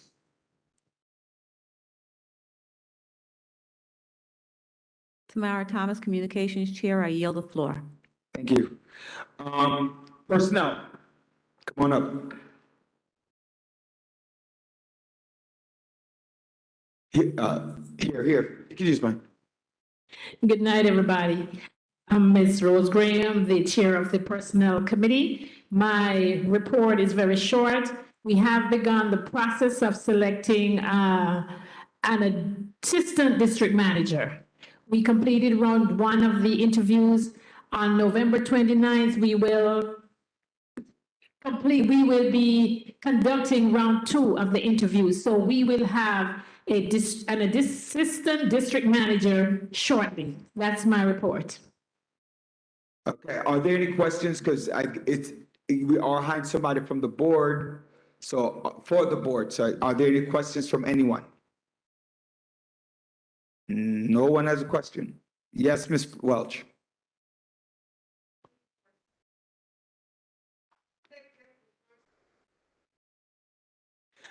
Okay, so very easily put, the responsibility of the personnel committee, which was discussed at the executive meeting, we are to present, the personnel committee under the guise of Chair Graham are to present 3 candidates to the board, general board, which will be on December 7th. So please put that on your calendar. That they will get an opportunity to interview the last 3 candidates that are there. I don't remember how many people applied for the position. So around 14. All right, so it was 14 people applied for the position. The personnel committee met under our chair, and we removed, for whatever reasons, some applicants. Then we interviewed, then they interviewed another batch of applicants and minimized that. And now we're on the third round, I guess would be the third round, not the second. We're gonna interview those 6. And then after those 6, there'll be 3 selected and sent to the general board. That is what is expected. And on December 7th, we'll be calling a special meeting. I'm reiterating that, December 7th. And we need quorum in order to vote on a candidate. So I'm saying that again. So, and there are 22 people. All right? Yes. It's in person, because we have to vote. Okay? So we're looking at a location. We haven't found the location yet, but we're looking for a location online. Ms. Goodrich, you're online. I don't know if you wanted to give a report about downstate. Are you still there? I'd forgotten because you didn't sign into the sheet, so I didn't see it. No, all elected officials have to wait. Portia, is your question related to something on the board? Ms. Edwards? No. Is your question related to something on the board? I said no. Pardon me? Oh, you said no. Oh, okay, I didn't hear you. All right, thank you. Finish that. So, Mr. Prasad, no, wait. I don't think we have quorum. Do we have quorum? That's for Mr. 1, right? Short one. All right, so Ms. Prasad, please come forward. I know that the license, we're not gonna do like we did in September. If I get a movement from the board, and then we as an executive body will just make a decision about each member, each candidate. Good evening again. Can all the representative or licensed holder please step forward? Everyone who's getting a liquor license, please step forward. While they're coming up, the first item, 1308 Utica Avenue, was asked to resubmit this 30-day notice to the community board due to some deficiency on the application. The first one is gone? The first one. All Nation Restaurant, I think, sorry. Sorry about that. I'm usually a little more organized, but.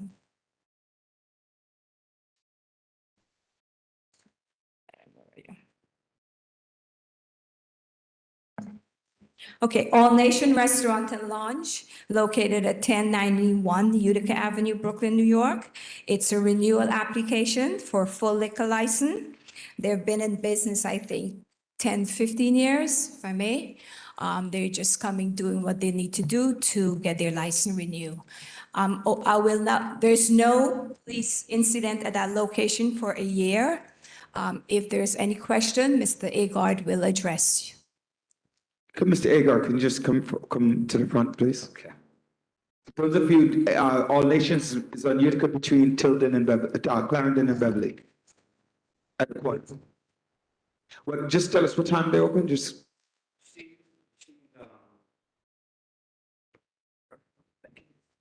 Good evening, everyone. This is Ann Peters is the owner, and it's an event space. So it's only when they have events that they open. They are allowed to stay open to 4 a.m. Are there any other questions? Hearing none, we'll move to the next application. The next application is Pittons Sports Team, Inc., which is located at 502 East 95th Street, Brooklyn, New York. This is also a renewal of full liquor license, and Mr. Agard is the representative. I'll open the floor for any questions. There is no incident at this location. Police incident, I mean. Go ahead, Ms. James. How long have they been in Pittons?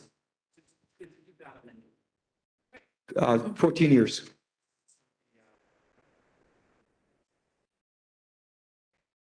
All right. Are there any other questions? Hearing none. Thank you, Mr. Agard. I don't think we'll be able to vote tonight, but we'll take it from there. That's it for Mr. No, Agar? no, no. We have Mr. Gordon, Footprints. Um, who's gonna? Footprints Cafe Inc., if you don't know about Footprints, you don't live in East Flatbush. 5814 Clarendon Road, Brooklyn, New York. This is also a renewal. It's a full liquor license. And Mr. Gordon has been in business. January will be 22 years. There is no police incident at this location. I'll now open the floor for any questions, or if Mr. Gordon would like to say a few words, he's. I would just like to say, Mr. Gordon also has been somebody that's very instrumental in our community and been helping us out a lot of the board. I'm glad to hear that no incident. So, very proud of that, and thank you for your help. Community board members, it's been my pleasure to serve the community for the last 22 years. I don't often get an opportunity to thank the community for the support, because you don't stay in business for 22 years without the support of the community. We currently employ over 100 people at that location, but on multiple locations in Brooklyn, around 220 total employment. So I want to take the opportunity to thank everybody for the support, whether you have passed by and buy a soda or just have dinner with your family. It's been my pleasure to serve you. Thank you. Ms. James? Ms. James? There's a question. Ms. James, go ahead.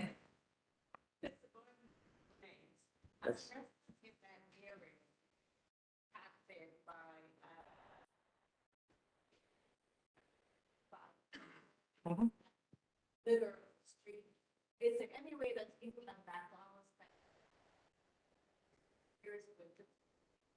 across the street, across the campus on the side, but very often I'm still starting up to walk. Is there any way that one of you and McDonald's across the street, still for the rest of No, thank you very much for voicing that concern. To be honest, it's something that bothers me a lot, because when I'm there at opening, every day, no, it's, false. A lot of trash is blown towards the restaurant, but I have my staff every morning, especially where you have the roadside seating and the surrounding area, they clean in the morning. Anybody who lives in the neighborhood, we have two neighbors that recently passed through in COVID right across, if they were here to bear witness to that. And if there was a morning I slipped up, they would call me and say, hey, your guy didn't clean this morning. But they come out and clean. It's an ongoing thing, because when the school is over, everybody goes to McDonald's, they come and they throw the paper on the ground, and it's something that sometimes you'll do it in the morning and it look like you didn't do anything at all.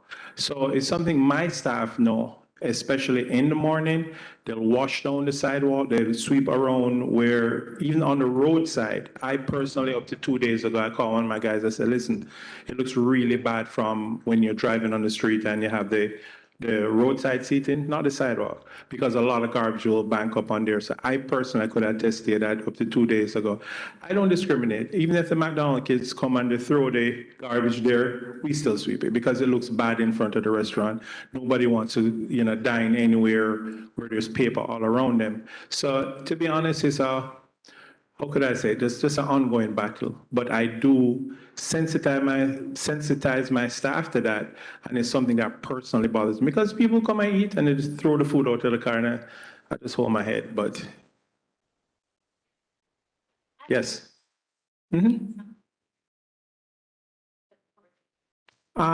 To be honest, cross the street, I don't think I've done a great job with that. I do send my guys across when I see it. Like I said, the two neighbors that used to live directly across from me, they usually bring it to my attention a little more. But I'll do a better job of that, because sometimes directly when it's not in eyesight, it doesn't, prompt you to do something about it. But when I have my meeting again with my staff, I'll tell my guys to make sure go across the road if they see anything over there. But bear in mind also, at this time of year, you get a lot of garbage blow all over the place, because we have to be cleaning 3-4 times for the day. Thank you, Mr. Gordon. Any other questions? Sorry, Madam Chair. Thank you. Are there any other question? Hearing none. Is there a representative from Blaze Seafood present today? Blaze Seafood, located at 1714 Nostrand. Okay, They're not present. They were at the Commerce meeting 2 months ago, Mr. Chair, and they were told to come to this meeting tonight. So that ends my report or my presentation. Thank you, sir. That's it? That's it. All right, thank you. So we do not have quorum, so it's going to be referred back to the executive board. And I think I'm just going to take an email, right? Because we're not able to meet. We don't meet until next month. Are there any ones that's within time that can wait till the first meeting? Madam Chair, Are there any renewals that? are there any members who need the license between now and on first Monday of the month?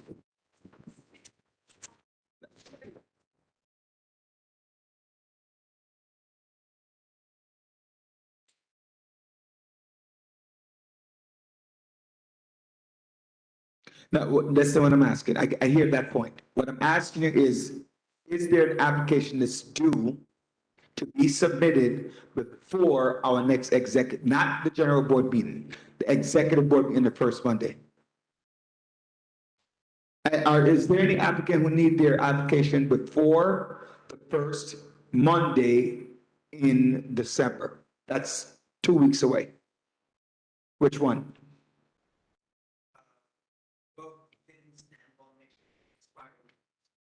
Okay, all right, not a problem.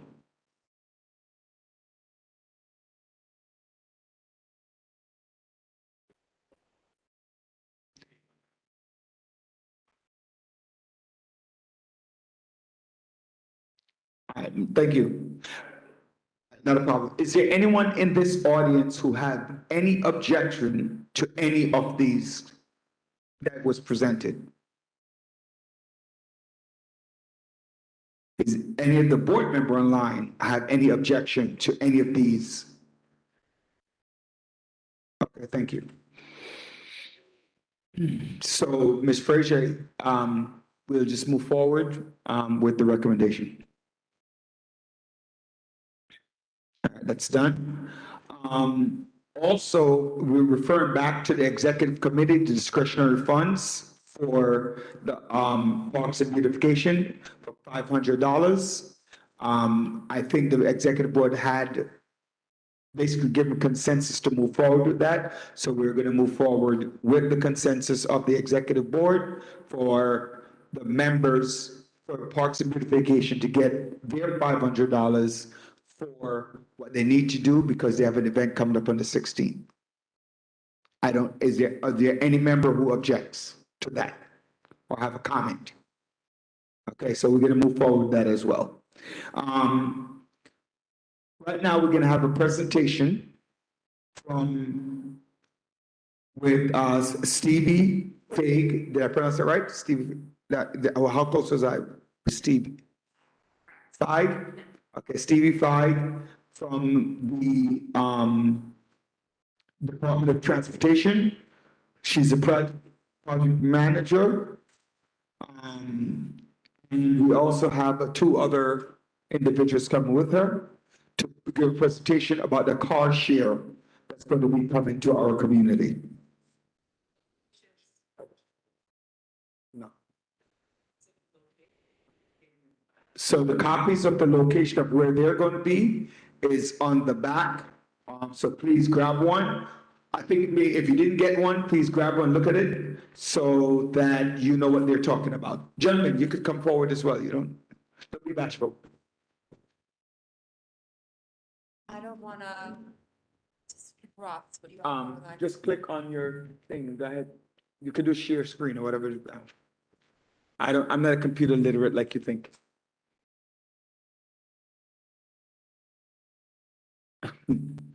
I do know enough.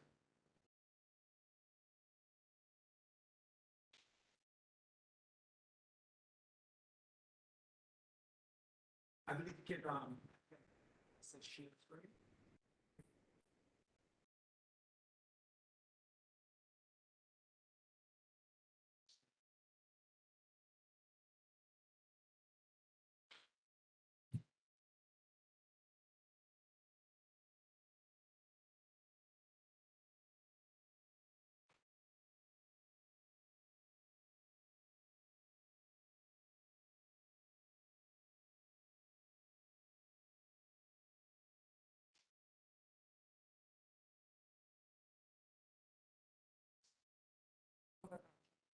Okay. Can everybody online see the presentation? Can any one person? Yes. Okay, thank you. Great, thank you. So I will make this The very mic. brief. Yes, we're unable to hear. We're working on the hearing.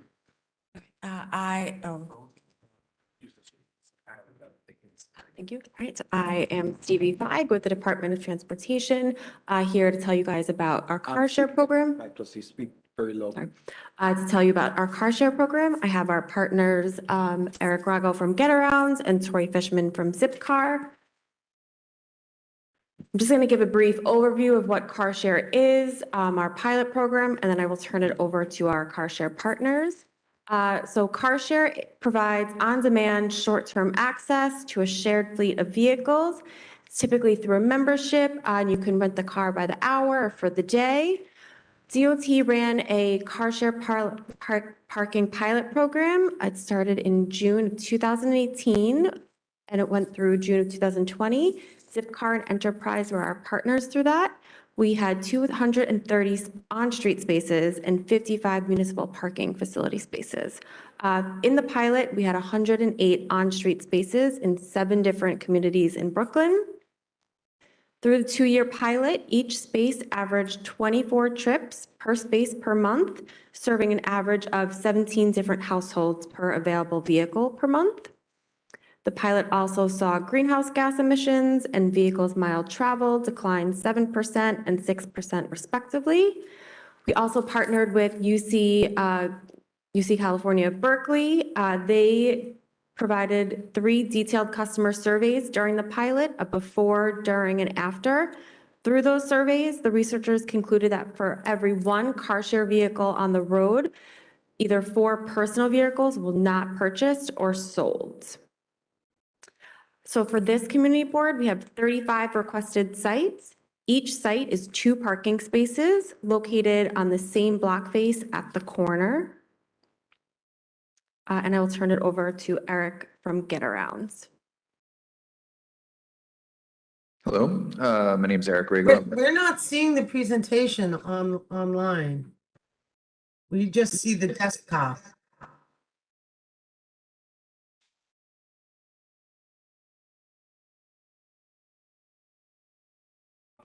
You didn't, I thought you did share screen. I did. I think it's stuck, probably share, not the entire screen once.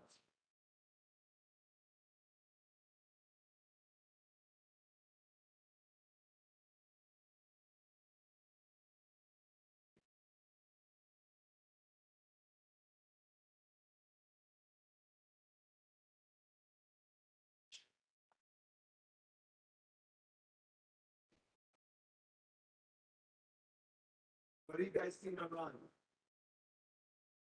You can see the folder that the presentation is stored in. We're not seeing the actual presentation. What do you see now? Yay. You see up now? See it now. Yes, we can see it now. Thank you for that.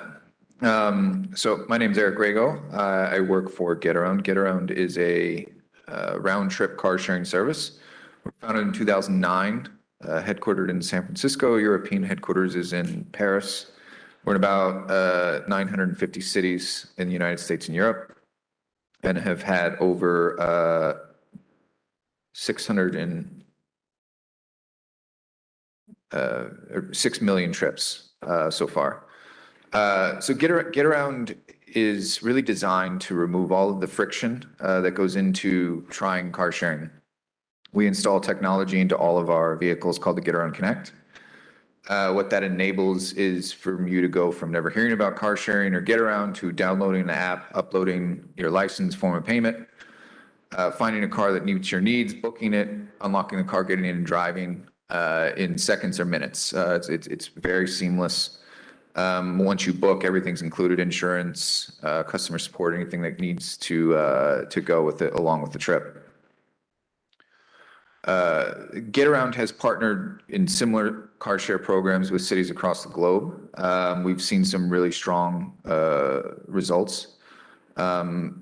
Getaround has company goals that are shared with the cities that we partner with.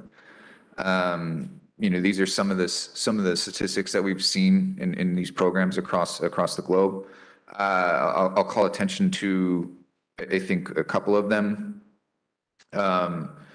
People are, first, I think that we've seen all different types of people use Getaround. It's not just in the dense, high-income urban centers of cities, but it's also in the outskirts, in skews a little bit more towards lower income as well.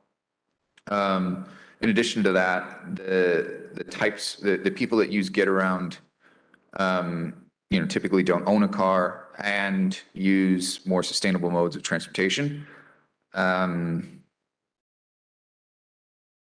When we look at locations and decide what we're looking to do, first we start at a higher level at kind of identifying where our users are, where they're looking for vehicles. It's typically at the zip code or postcode level, and then breaking that down more into, because zip codes are very big, we look within that area to identify other forms of shared transportation. Most of the people that use Getaround don't own cars or are not familiar with that form. So, bike share, subway, train stations, bus stations, things like that. In addition to that, we want people to feel comfortable where these locations are. So, it's an area that they're used to. It's visible. It's safe. Those are some of the things that we look at when we are selecting locations. In CB17, we're looking at 10. Spread across the district. I think with that, in addition to that, we reached out to 126 different locations throughout the district to find other suitable locations off street. We were only able to find 2 that expressed interest, and both of them were closer to Prospect Park, leaving the other side of the district pretty, without a lot of coverage. So, thanks to this car show program, we're able to provide locations that cover more of the district to reduce the walk time that others would have. In addition to kind of the locations, Getaround is working with DOT on a education and outreach plan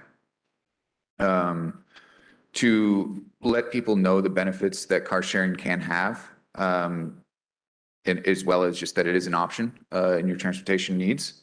To do that, we'll be providing some introductory promo discounts, partnering with community organizations, and working with individuals on public assistance for a discount program as well. And I will turn over to Tori. Thank you. How's it going? I'm Tori Fishman from Zipcar. Thank you for having me tonight. I'll respect the chair's wishes and try and keep this as brief as possible. But look forward to providing a briefing on Zipcar's participation in the on-street program and answering any questions you might have. Zipcar is the world's leading car sharing network. In New York City, we have over 2,500 vehicles, 60 different makes and models at 600 different locations.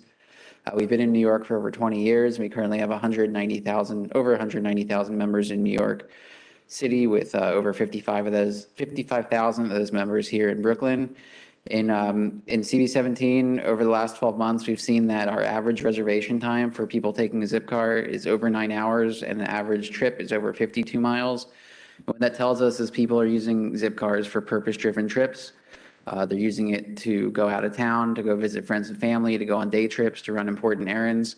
And that's really a focus, our product of our focus on enabling simple, sustainable, and responsible urban living.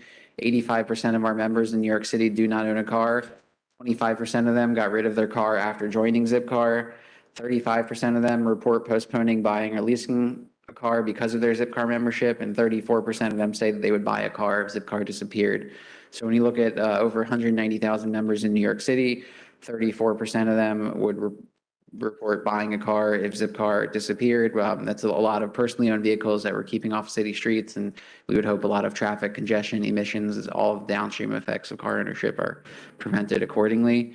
Our members also tend to ride bikes more, they tend to walk more, they tend to ride public transit more, they live what we call multimodal lifestyles. 70% of our members report riding public transit at least 5 times a week. And during the pandemic, 95% of our members reported maintaining their public transit usage through the pandemic. For those of you who are unfamiliar with Zipcar, it's an easy, affordable transportation option. You can book a car either through an app on your phone or online on your desktop computer. Cars are available 24 hours a day, 7 days a week. You can book it for an hour, you can book it for a day. Nationally, we find that our members save upwards of $784 a month compared to car ownership. In New York City, where everything is more expensive, we can imagine that number is a lot more. Each reservation includes gas, parking spot, insurance, maintenance, roadside assistance in the very unlikely event that you need it. And using a Zipcar, using car share generally allows New Yorkers to have access and all the benefits of using a car without the cost and hassle of actually owning one. And we're really happy to be working with the community and working with DOT to expand some of those benefits across New York City. We find that our members make a positive impact on our environment through fewer emissions, less driving, more carpooling, and most importantly, in the context of this program, more space. Every car share vehicle that is placed on a city street can replace up to 13 personally owned vehicles, which returns a lot of space to the community and helps alleviate some of the effects of car ownership.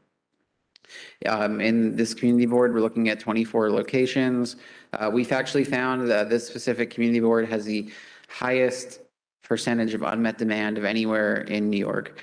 When you ask why these spaces, why these locations, we work with DOT within their siting criteria that they provided in the program, and we use an algorithm that tracks demand, but more importantly, unmet demand. Every time somebody goes to book a car, but more importantly, can't book a car because there's not one available, that's a data point that we track. Over tens or hundreds of thousands of those data points, we're able to create a heat map to see where there are large concentrations of unmet demand and where there's a large demand for car share access. With that heat map, we look for locations that provide easy access that we can seamlessly integrate to the neighborhood. And we have a bias for locations that are adjacent to existing transportation infrastructure, whether it's a subway or a bus, a city bike, pedestrian walkways. And that's, again, a reflection of the fact that a lot of our members and people who use car share live multimodal lifestyles. But most importantly, in the context of this program, we're looking for locations that allow us to provide access to areas that we're otherwise unable to serve. As Eric touched on, most garages can't accommodate or won't accommodate car sharing. So by participating in the DOT program, we're able to bring car share to more areas across the city and allow more New Yorkers to benefit accordingly. In that regard, as part of our participation with the DOT program, we have an equity and outreach program that's focused on equitable and affordable access.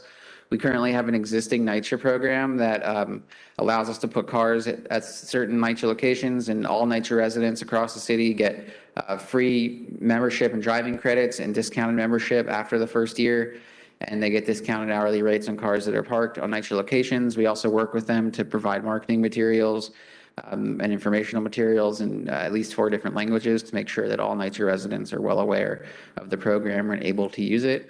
As part of this expansion, we'll be launching a SNAP program where all qualified SNAP recipients in New York City will get discounted membership, which applies to over 1.7 million New Yorkers in 1 million households.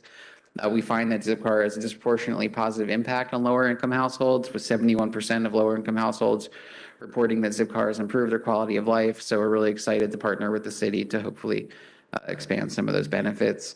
We'll also be working with DOT to place cars in equity sites throughout the city, and we'll be focusing on local community partnerships, including sponsoring open streets, pedestrian plazas, community events. To that end, if anybody in the room or online in the community board has ideas for local organizations in the community board that we could partner with on open streets or events, please reach out to me or connect with me after this. We're always looking for local partners and ways that we can help in the communities that we operate. And lastly, we'll be doing support and outreach to promote awareness of the program to make sure that people are aware of that these cars are available and that car share is an option and the benefits that come with it. So with that, I believe we will take some questions.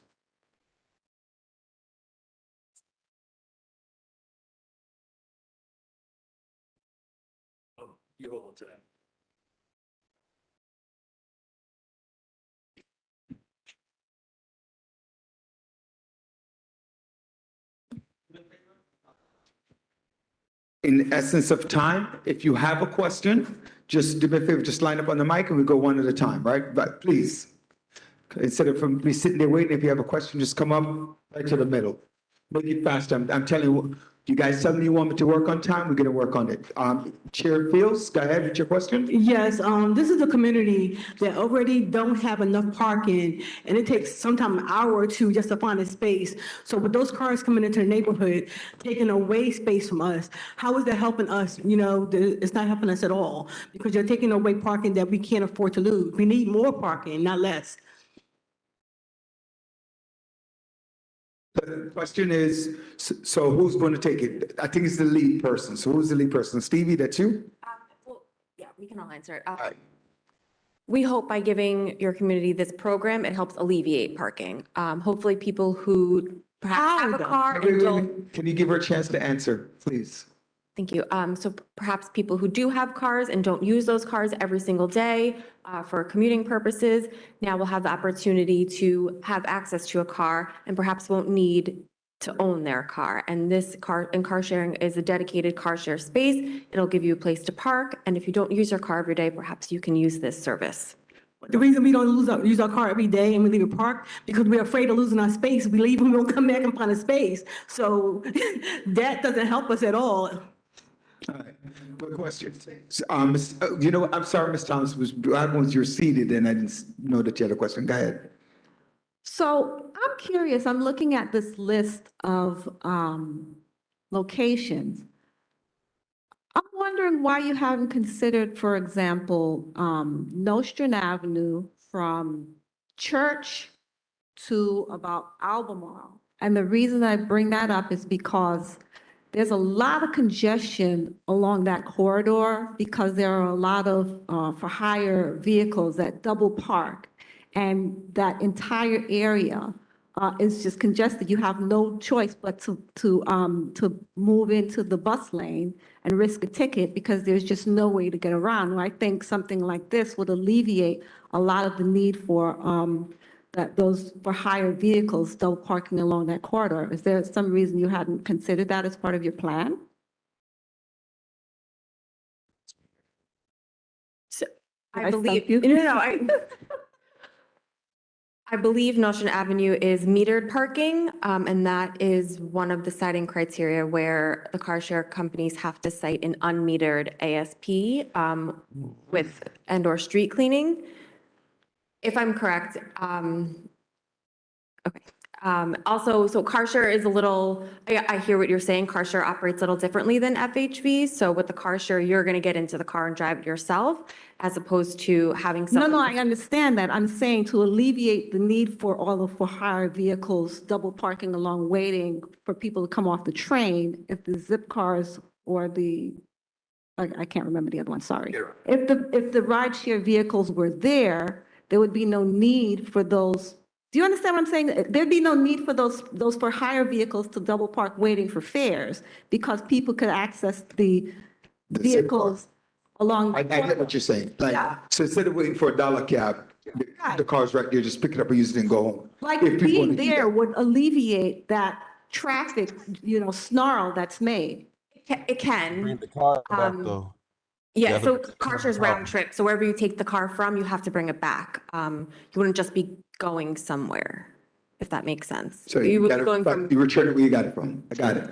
Is that any question? Yeah, I'm Okay. done. Mr. Lewis? Okay, go ahead, Ms. Broussard. How many cars do you plan to have at each specific location at the time? And also, I'm hoping that you will find your car in one piece, unlike the city bikes that you see all across New York City, wherever. Right now, I have one on my block. It's been sitting there for a while. there was another point. I also agree with what she talked about with parking. In East Flatbush, there's a lot of new developments and people drive around hours looking for parking. So I don't support your project. Thank you. Rosalie, Mr. Lewis? Mrs. Rhea Smith raising her hand, and I'm not sure if anybody's seen me. Ladies and gentlemen online, we're going to do the in here first because I can see them, and then we go to the chat. Mr. Okay, thank you. Monitor this chat for me. Go ahead. It's 2 cars per site. And I'll just answer in regards for like the city bike. You have to return the car to the same location. The car share companies have GPS in that. Well, I'll let them explain. Returning the car to location. Both of we have technology installed in the vehicle, so we'll know where they are in real time. If for whatever reason it's not returned back to the location of the vehicle, we would recover it and return it back to the location. Go ahead. I was going to say regarding the car condition, we're looking to provide an excellent customer experience. If there's ever an issue with the car, we would hope that our members or members of the community would report it to us. And I assure you, in the event we find out an issue, I know you mentioned there's a city bike that's been sitting there for a while. That will not happen with one of our vehicles. And in the event that there's ever any vehicle that has an issue that you feel like it's been sitting for longer, I would encourage you, if it's a Zipcar, to reach out to me directly and I'll make sure that it's resolved. And also to your earlier question about specific site locations, this is driven by data and DOT siting criteria, but I understand that, you and everyone in this room, nobody knows the community better than the people in this room. So if you have specific feedback about locations that you think that would best serve the community, I would really encourage you to submit that to DOT, and we'll work to make sure that, the sites in the future accommodate that. Thank you. Mr. Lewis? All right. One of my concerns is the EV infrastructure. We know for sure that by 2030, New York State is supposed, not 2030, sorry, about 2030's EV infrastructure is supposed to be at the place where almost every vehicle is supposed to be either hybrid or EV. What is the ride-sharing industry doing to boost or to perform in terms of setting up the EV infrastructure that is necessary? And who are they employing, who are they reaching out in terms of those type of opportunities that will be coming out in the very near future? So Get Around has a very similar commitment to shift the types of vehicles that are on our platform to be non-emission, like many of the other states like New York and California. I'm sorry, before you go on, board members, I actually need for you guys to stick around for a little bit. I know we're getting late. We have to do the minutes, and since we do have quorum now, we want to pass the minutes as soon as this presentation is over, because we do have quorum. Yeah, Zipcar is a company rooted in sustainability. We're working on electrifying our fleet with either full EVs or hybrids. In the last year, we've increased, I think, our EV fleet by over 10%, and in the coming year, sorry about that echo. In the coming year, our fleet allocation is only going to increase with electric vehicles and with hybrid vehicles. And was your last question about like workforce development stuff? Yeah, the EV infrastructure in New York City. Most of the time, the site has come to Yeah. I want to avoid that because I know it's coming. So in particular, when you say you want to reach out to the community, small business development is key in order to create those opportunities. I agree with you. I can't speak to the EV infrastructure installation, but I can tell you that Zipcar is going to be working with DOT. We have a lot of roles in our company and in our fleet, and we're going to be working with DOT's workforce development program. We would love nothing more to fill those roles with people from the communities in which we operate and to bring people into the Zipcar family. As someone who works for Zipcar, I can tell you it's a fantastic place to work. So, we look forward to working with you. Once we have more information on that, definitely we'll send it back to the chair. All right, Ms. Grandison? So I do understand these are dedicated parking spots within our community, yes? Okay, so how are you accounting for alternate side parking and street cleaning? Unless these are self-driving cars, how are you going to account for they being moved? The car share companies are responsible for cleaning their own spaces at the same frequency, if not more, than ASP. The cars will be in frequent use, so they are exempt from alternate side parking. They're exempt. Cars will be in frequent use, therefore they're exempt from alternate side parking. Sucks. Frequently used? It is absolutely based off our pilot data. But the car share companies are responsible for cleaning their spaces the 15 feet before and the 15 feet after at the same frequency, if not more, than ASP regulations. I will be getting bi-weekly reports on that to make sure that it is happening. And I should say, in your community, you see a site that is dirty, it's not happening, please report that to 311, to the chair, to the Brooklyn Borough Commissioner's Office, and that will get to me. I will address it in the question. Before Mr. Ampa asks his question and Dr. Goldberg asked your question, I'm asking a couple of people online. They had a few questions. I would love for you to put it in the chat. I see the hands up, right? And I do want the chair of transportation to ask his question. But if you can't put it in the chat, because again, we have to be cognizant that, right? So let's go with Mr. Ampa, Dr. Goldberg, and then the chair of transportation in that order. I heard you. I'll be as quick as possible. My questions are for DOT. One, DOT said that they conducted a pilot in 7 communities. Was CB17 one of them? 2, DOT said that there was a survey that was conducted. I'd like to know if that survey was conducted within CB17. And then 3, what were the negative impacts that DOT found with regards to this program, and how did the DOT try to mitigate those negative impacts? Thanks. So I have to ask you those questions again. So the pilot did not take place in Community Board 17. We were in Gorham Hill, Brooklyn Heights, East Williamsburg, Park Slope. Sorry. We were in Gorham Hill, Brooklyn Heights, Cobble Hill, East Williamsburg, Park Slope, Red Hook, and Williamsburg. So that was North Brooklyn. Okay. We were in 14 select neighborhoods for the pilot. And our evaluation, our Berkeley evaluation, I can share that with the board.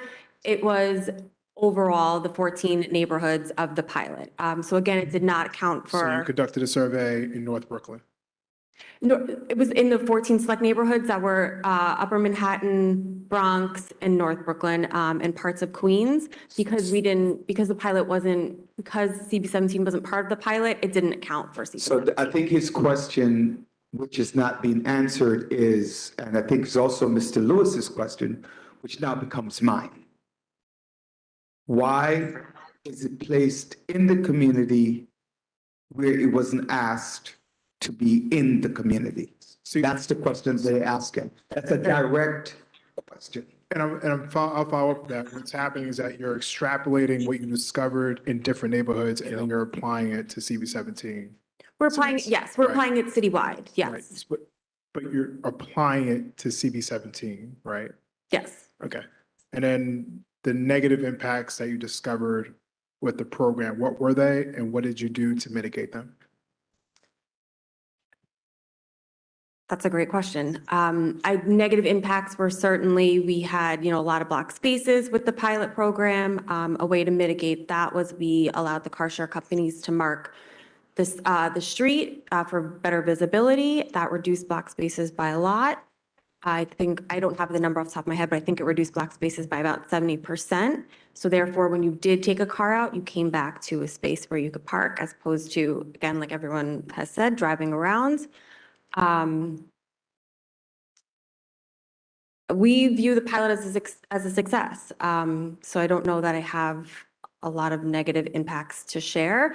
Again, I will say we're gonna be getting data on these sites in every community, monthly data on trip usage, how many people are using them, and that's gonna drive the future of this program within this community and other communities as well. We want these cars to be used, want them to be used by a wide array of families, people, households. And I'm sorry, did you have a question? Oh, okay. And we're going to be looking at that data every month. We will be sharing it. And that's how we're going to kind of guide the future of the program. In response to your question about coming to this community board, because we view the pilot as a success, we opened it citywide. And the car share companies, based off our citing criteria, can cite where they feel car share would be used. And I can let them answer to specifically why they came into this community.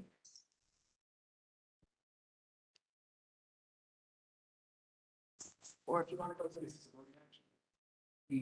No, unfortunately, but these questions, is this a voted action?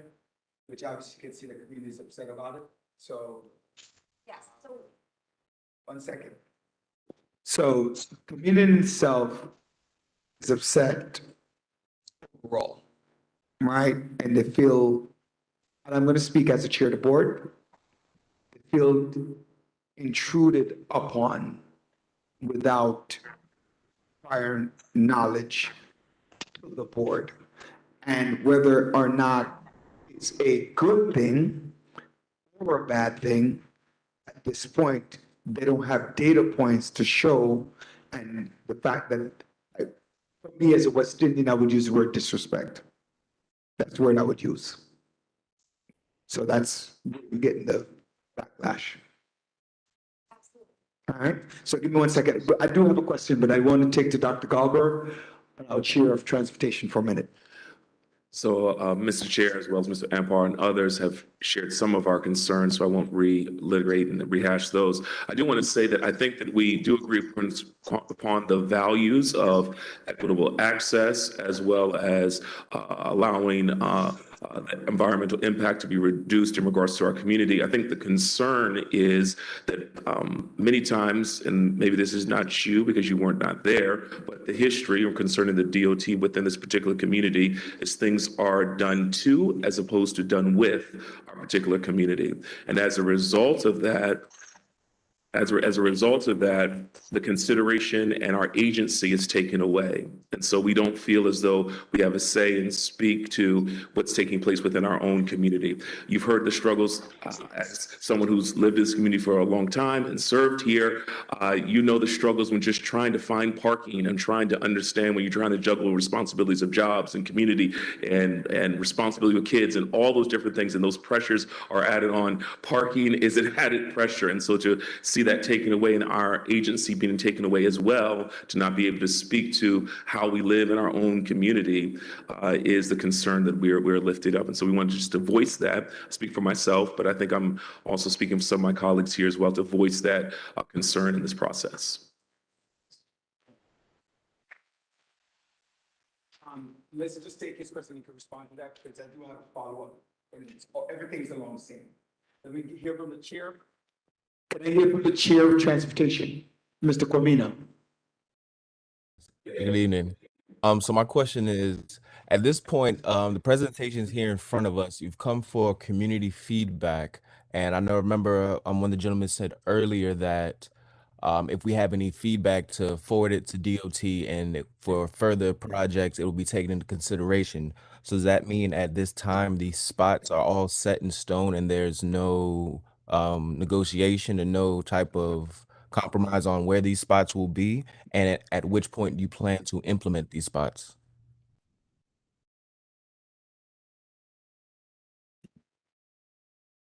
If there's a valid safety concern with any of the sites that we have put forth. A what concern? Valid safety concern. I don't think it's a safety.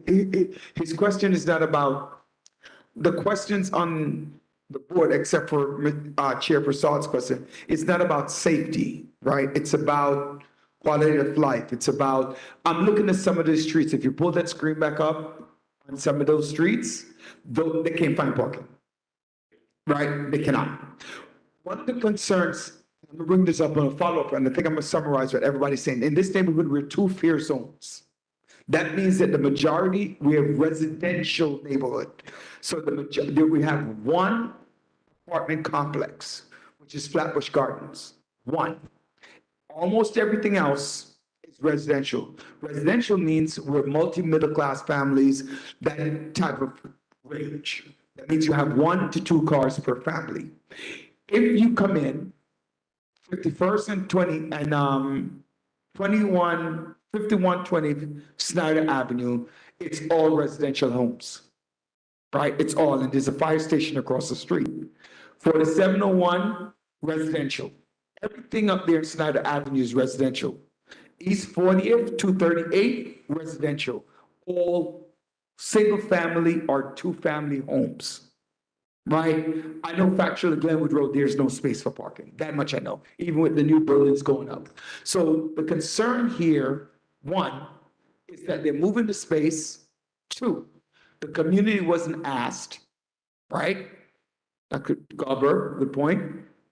Mr. Comina, our chair, is asking, are things going to be taken back? You're coming back with safety. Forget about the safety for a minute, about the stolen cars, someone vandalizing. Let's focus on the quality of life and the fact that the community was not asked. And these spaces, I don't see anything along Utica Avenue corridor, right? I don't see anything where there is no parking anyway. And then to say that you're rather taking away personal parking spaces as opposed to metered parking, because that's the deal, that even exacerbate the situation even more, because now you're saying 24 spaces, or whatever the number is, because it's 2 per space, and you're taking away residential parking in a residential neighborhood. And you're not looking at commercial spaces. You could use Utica Avenue, or Nostrum, or, other parts of the community. And when you give us a stat that says 24 spaces per month in 31 days, and only 17 families use it, we have 165,000 people within our community. So when you say 17 families, 165,000 people, and I'm taking away 24 spaces, I'm pretty sure you can see where I'm saying those numbers don't add up, because we don't have any to begin with.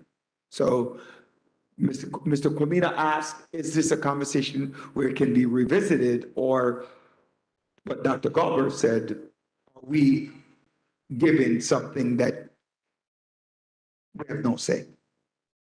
So does that summarize everybody's concern? There you go. The program is moving forward. These spaces are fairly set in stone. With that, we do want to hear feedback. We do, everything you just said.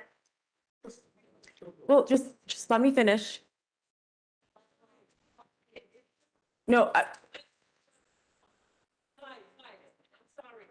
If it's said it's closed, why are we here? Yeah. Why am I a part of this conversation? And something at this point. Represent our potential. I'm sorry. I'm sorry, there's a question online. So Great question. I'm not sure if Maria Smith is from one of the elected officials' office, but she says, question from the office of Senator Parker, so she is. What Yeah. would you like Hi, to? good night. I'm on. Thank you. Go ahead. There's a couple of questions and even some concerns. I'm curious to know what, if any, elected officials' offices have you consulted on this or met about this, particularly those that are responsible for the district? That's number one. The next question is, has there been any form of cultural equity study, just to even know who the residents are and how they consume a product, if a product like this or anything like, any type of program like this? I'm curious to know if you all did any of that in a survey form.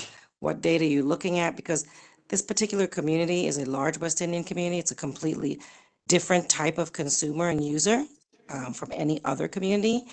And their values and how they look at things and how they view things and how they want things to be in their community is totally unlike any other. I think that your response after being asked a few questions, well, the program is already practically done. That should have been the topic of the discussion in the beginning to let us know that this is something you guys have already settled. That in itself is the level of disrespect this community is talking about.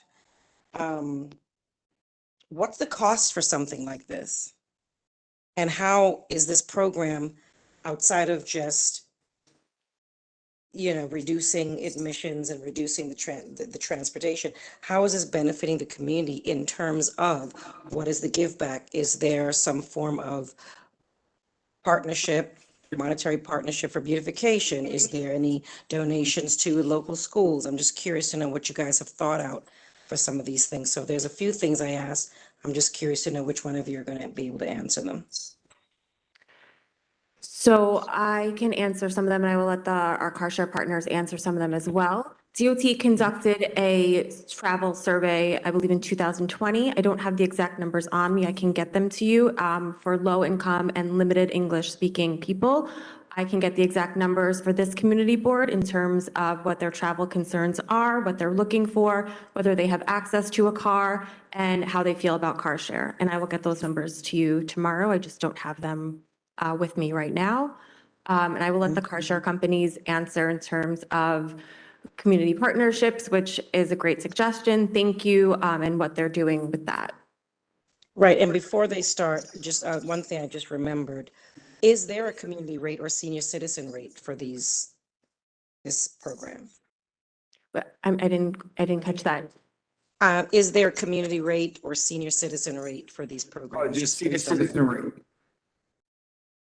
So as part of this program, we're going to have community partnerships that we will be building. But in addition to that, in terms of the rates, we will be offering for anyone that's under public assistance a discounted rate. And I believe Zipcars as well. Right, but I think as the chair pointed out, in this particular neighborhood, you don't really have that much public housing. And so these are all residential. It wouldn't just be for people living in NYCHA properties. It would be anyone that's under, anyone that is on public assistance. What's your, go ahead. No. I kind of want us to move on a little bit because we have a couple of things else on the agenda. I think I just want to summarize to say that we need to, and thank you, Ms. Smith from Senator Kevin Parker's office.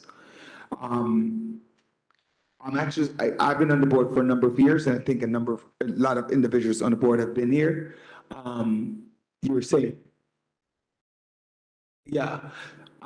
So we don't have, clearly we don't have enough time to have a question. I am going to allow Ms. Edwards to speak from Senator Myri's office, right, just to ask a question, but we do have to move on and I have to just allow her to speak. Go ahead, Ms. Edwards, real quick. Thank you so much. Good night, everyone. Just a quick concern, something that I heard that stuck out to me the most was that the kind of goal of this program is to get to commuters who are not driving as much but do have cars to then be able to use the rideshare instead of using their cars so that they ultimately give up their cars. What do we then do with seniors or people or homeowners who have paid outright for their cars, now have no space to park? Is the suggestion for them to not use the thing that they've worked hard enough to be able to purchase and own on their own just to use your service? That is my question.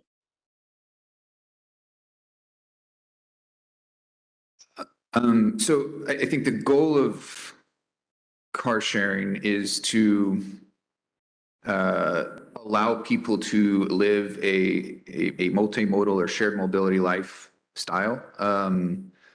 leading to either a car light or car-free life. We're not, if you own a car and you're using a car, that's perfectly fine. But for people that don't own a car, which, anywhere between 50% live in a zero-car household, upwards to 70-80% live in a one-car household in this district. So a large number of people currently live that way. Get around and car sharing is a way that provides access to vehicles when they need it. So they do not have to go out and get a car. Or if they very, very frequently use their car, they can get rid of the car. And that opens up more space for the people that do own cars on the street. Again, you mentioned, Wait, I getting wanted rid to of ask a question. Is it too short?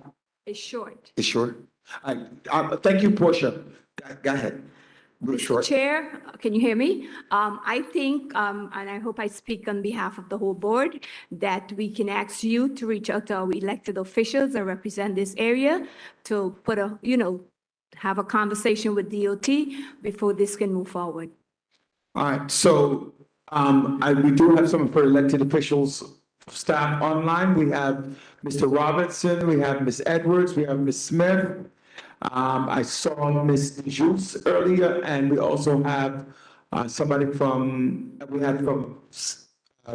Councilmember Joseph's office and a few. So the question is, with my permission from the board, if we could get a letter back to DOT to have a real conversation about the car share within our community and where they should be placed.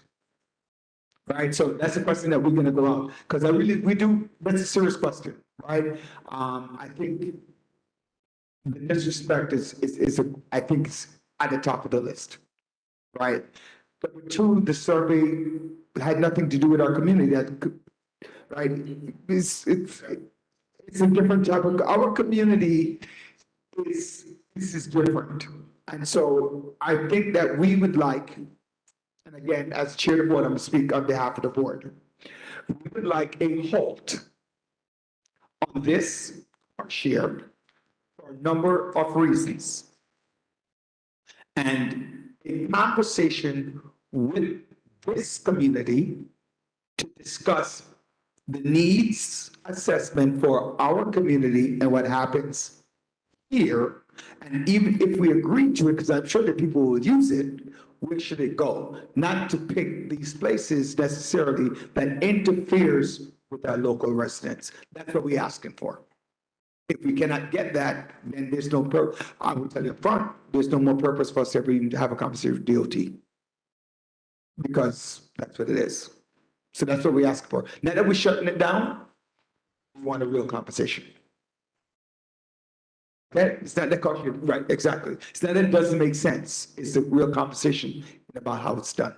So with that, I'm gonna say thank you, right? And so we have to get back, because I do have to do the minutes, and we have not done the minutes in 5 months. Do you have any last comments or anything like that? Just 30 seconds, that's it. I think the number of sites that we requested indicates the high level of demand that we see in this district. We have thousands and thousands of people that use this service, and we're looking to make it more convenient for them, so they don't have to walk far. No, we're not disagreeing with that. We're just talking about the conversation part. That's what we're talking about. All right. So then we do agree with that. Okay. So don't think we don't. You got to give me 1 minute. All right, both of you have comments. She did ask me before to speak, so give me 1 minute. Both of you can speak, right? We had quorum, so I'm glad for that. So we have a couple of minutes that we did not go over, and I was waiting for quorum to do that. So I'm gonna do the show of hand things. We have April, June, September, and October minutes, right? So I'm asking, right, that they were sent out to each member, and I'm asking, does anyone wants to move for the minutes to be accepted?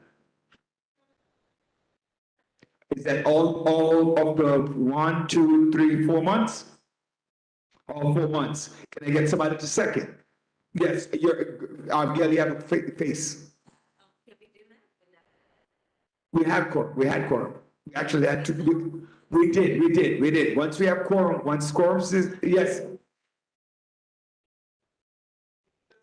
Look, we had quorum, and once quorum is established, right, we can move on with our voting. Yes. Yes, so there's a point of information, and I'm answering. Ms. Frazier.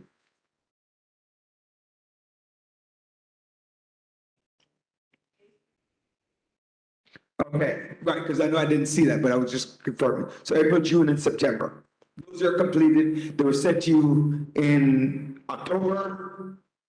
And yes, they were sent to you, all of you in October. May, April, and June were sent to you in September. I know that because I saw them and I read them. Yeah, me. Yes, I'm sorry, June, but I have to do it in order. Could I get a second? She had a point of information. Second, Rose Graham. All in favor of accepting the minutes, please say aye. Aye. All opposed? Any abstention? Ms. Sinclair, you had something you want to add? And then you're next. Step on up, Ms. Sinclair. What's your name? I'm sorry. Lulu Brightstack. Okay. Right. Okay. Right. Ms. Sinclair. Thank you, everyone, and good night. I'll try to be really brief. My name is Victoria St. Clair. I'm a constituent, and I reside in East Flatbush. And I'm here to speak to you about food insecurity, particularly in the Brooklyn borough. Food insecurity, as defined by the World Health Organization, is the limited or uncertain availability of nutritionally adequate and safe foods. And the Brooklyn borough has one of the highest rates of food insecurity in the United States, where in 2017, data showed that 18. Ms. Sinclair, push the mic up. Sorry, can you hear me? Is it better? Okay, thank you. 18.8% of folks in Brooklyn in 2017 were food insecure, as opposed to the national average of 14% in the United States. As you can imagine, the COVID-19 pandemic has worsened this issue, where it increased by 36% in 2021. So the Brooklyn borough in particular has one of the highest rates in the United States, and people of color bear the burden of food insecurity in New York City. So it most significantly impacts non-Hispanic Black people and the immigrant population. Having access to nutritious foods has a significant impact on one's health and well-being. People who experience food insecurity are more likely to develop chronic illnesses, such as cancer and diabetes, to name a few. But on the other side, food waste in New York City is also really high, where restaurants and grocery stores they generate 500,000 tons of food waste every year. And 64% of this food waste is edible. So on one side, we have food insecurity where folks do not have access to food, but on the other side, New York City restaurants and food stores are wasting food in such high numbers, where the single largest stream of commercial food waste comes from restaurants and food stores. So I'm here to talk quickly about a bill, city council bill, that would require restaurants not only to post notices online for donation of foods, but also to arrange delivery of these excess foods, the safe and healthy, nutritious foods as defined by New York City and the World Health Organization. So even with access, as you can imagine, to benefits, food pantries, and soup kitchens within our communities, food insecurity is still rising due to the pandemic, due to inflation, and folks who even have access to these benefits may not have enough to feed their families. So I'm asking that you all become aware of this bill, and if you are aware of restaurants or community members who would be in support of this, you can feel free to contact me. My name is Victoria St. Clair. I also hope to discuss these efforts with the Youth and Education Committee, as mentioned, and if the community board has any other folks who would think this would be helpful, I'm really happy to have conversations with you. Once again, my name is Victoria St. Clair, and I'm a community member of East Flatbush. Thank you. Yes. Thank you. Ms. Grandison? That's youth and education. Yes, thank you. Any questions for Ms. St. Clair? All right. Thank Ms. Lulu?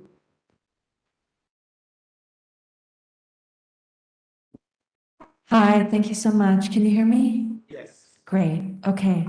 My name's Lulu Freistadt. I'm your neighbor and your friend.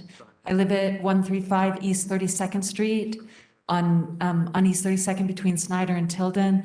I've been in this community for 8 years with my husband when we bought a house, and we are members of the Tilder Block Association. I help with planting the flowers on the block and have organized litter cleanups. I love this neighborhood.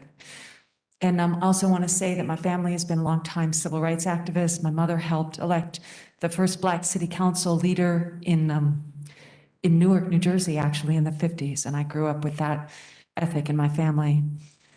And I'm coming to you today about something that's very serious. And I hope that you'll be as upset as you were about the parking situation. There's a very serious problem coming into our community with the voting machines. And it could happen very quickly. And it could really affect all of the aspects of our community. Our community depends on voting machines in order to elect people to do a good job for us. And if we can't trust the voting machines, then we could really have serious problems. So I'm an election security journalist, actually. I've studied election security for close to 20 years. And the voting machines that the State Board of Elections is about to approve now have a lot of problems with them. And the New York City voting machines are wearing out. We got our voting machines around 2008, and this is 2022. That's 14 years, and a voting machine has a shelf life of about 10 years normally. So our voting machines are wearing out, and we're going to be spending millions of dollars to replace them. We have to. But the question is, what do we replace them with? Now, this is a corporate issue, like many of the issues. The voting machine vendors know that we're going to be spending millions of dollars, and they're trying to sell us the most expensive voting machines that they have. And those are not necessarily the best ones for our community because they're going to decimate our local budget. Instead of us being able to spend that money on the parks and beautification and projects to, educate our young people, we're going to be spending millions more on these very expensive voting machines. On top of which, these ones they're trying to sell us, they also create very long lines to vote. And the reason why is because the voting machines that we have now, you just go down there and you fill out your ballot with a pen and paper. So like you and me and 12 people in this room can all fill out our ballot at the same time. But they're trying to sell us these very expensive voting machines that are like an ATM style touchscreen machine, like you use at the bank.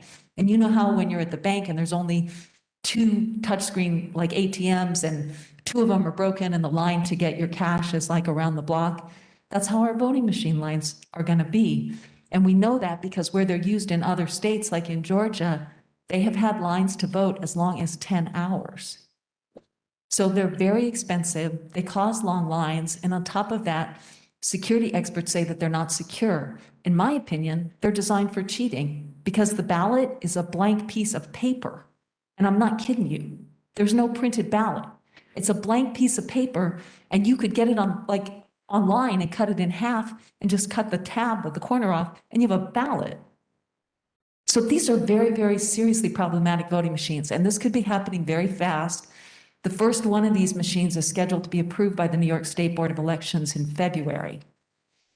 And I've been working with groups for 3 years to put legislation together to stop this from happening. Okay, I'll wrap up. But due to the politics in Albany, even though we have a lot of support, even from community organizations, Black-led community organizations like the Center for Law and Social Justice and the Black Institute and the Association of Black Educators are all supporting this legislation. In Albany, the lobbyists have stopped it for 3 years running. And now it's upon us, and we have not been able to get the legislation through, but we are trying again in January. And what we need is for our communities to become aware of this. The newspapers aren't telling you about this, New York Times not telling you about this, but it is happening. And we need to maybe form a voting committee here and write a memo of support and reach out to our public officials. I know I saw Portia Edwards on there with Senator Myrie's office. Senator Myrie sponsored this legislation, and the New York Senate passed it twice. So thank you so much to Ms. Edwards and the good work that Senator Myrie is doing. We could not get it through the New York Assembly. We need to reach out to the Speaker of the Assembly, and we need to get organized. And I would love to be working with this committee, this community board to do that. Again, my name is Lulu, and I'm very happy to be connecting with you this evening and for all the good work, and happy Thanksgiving to everybody.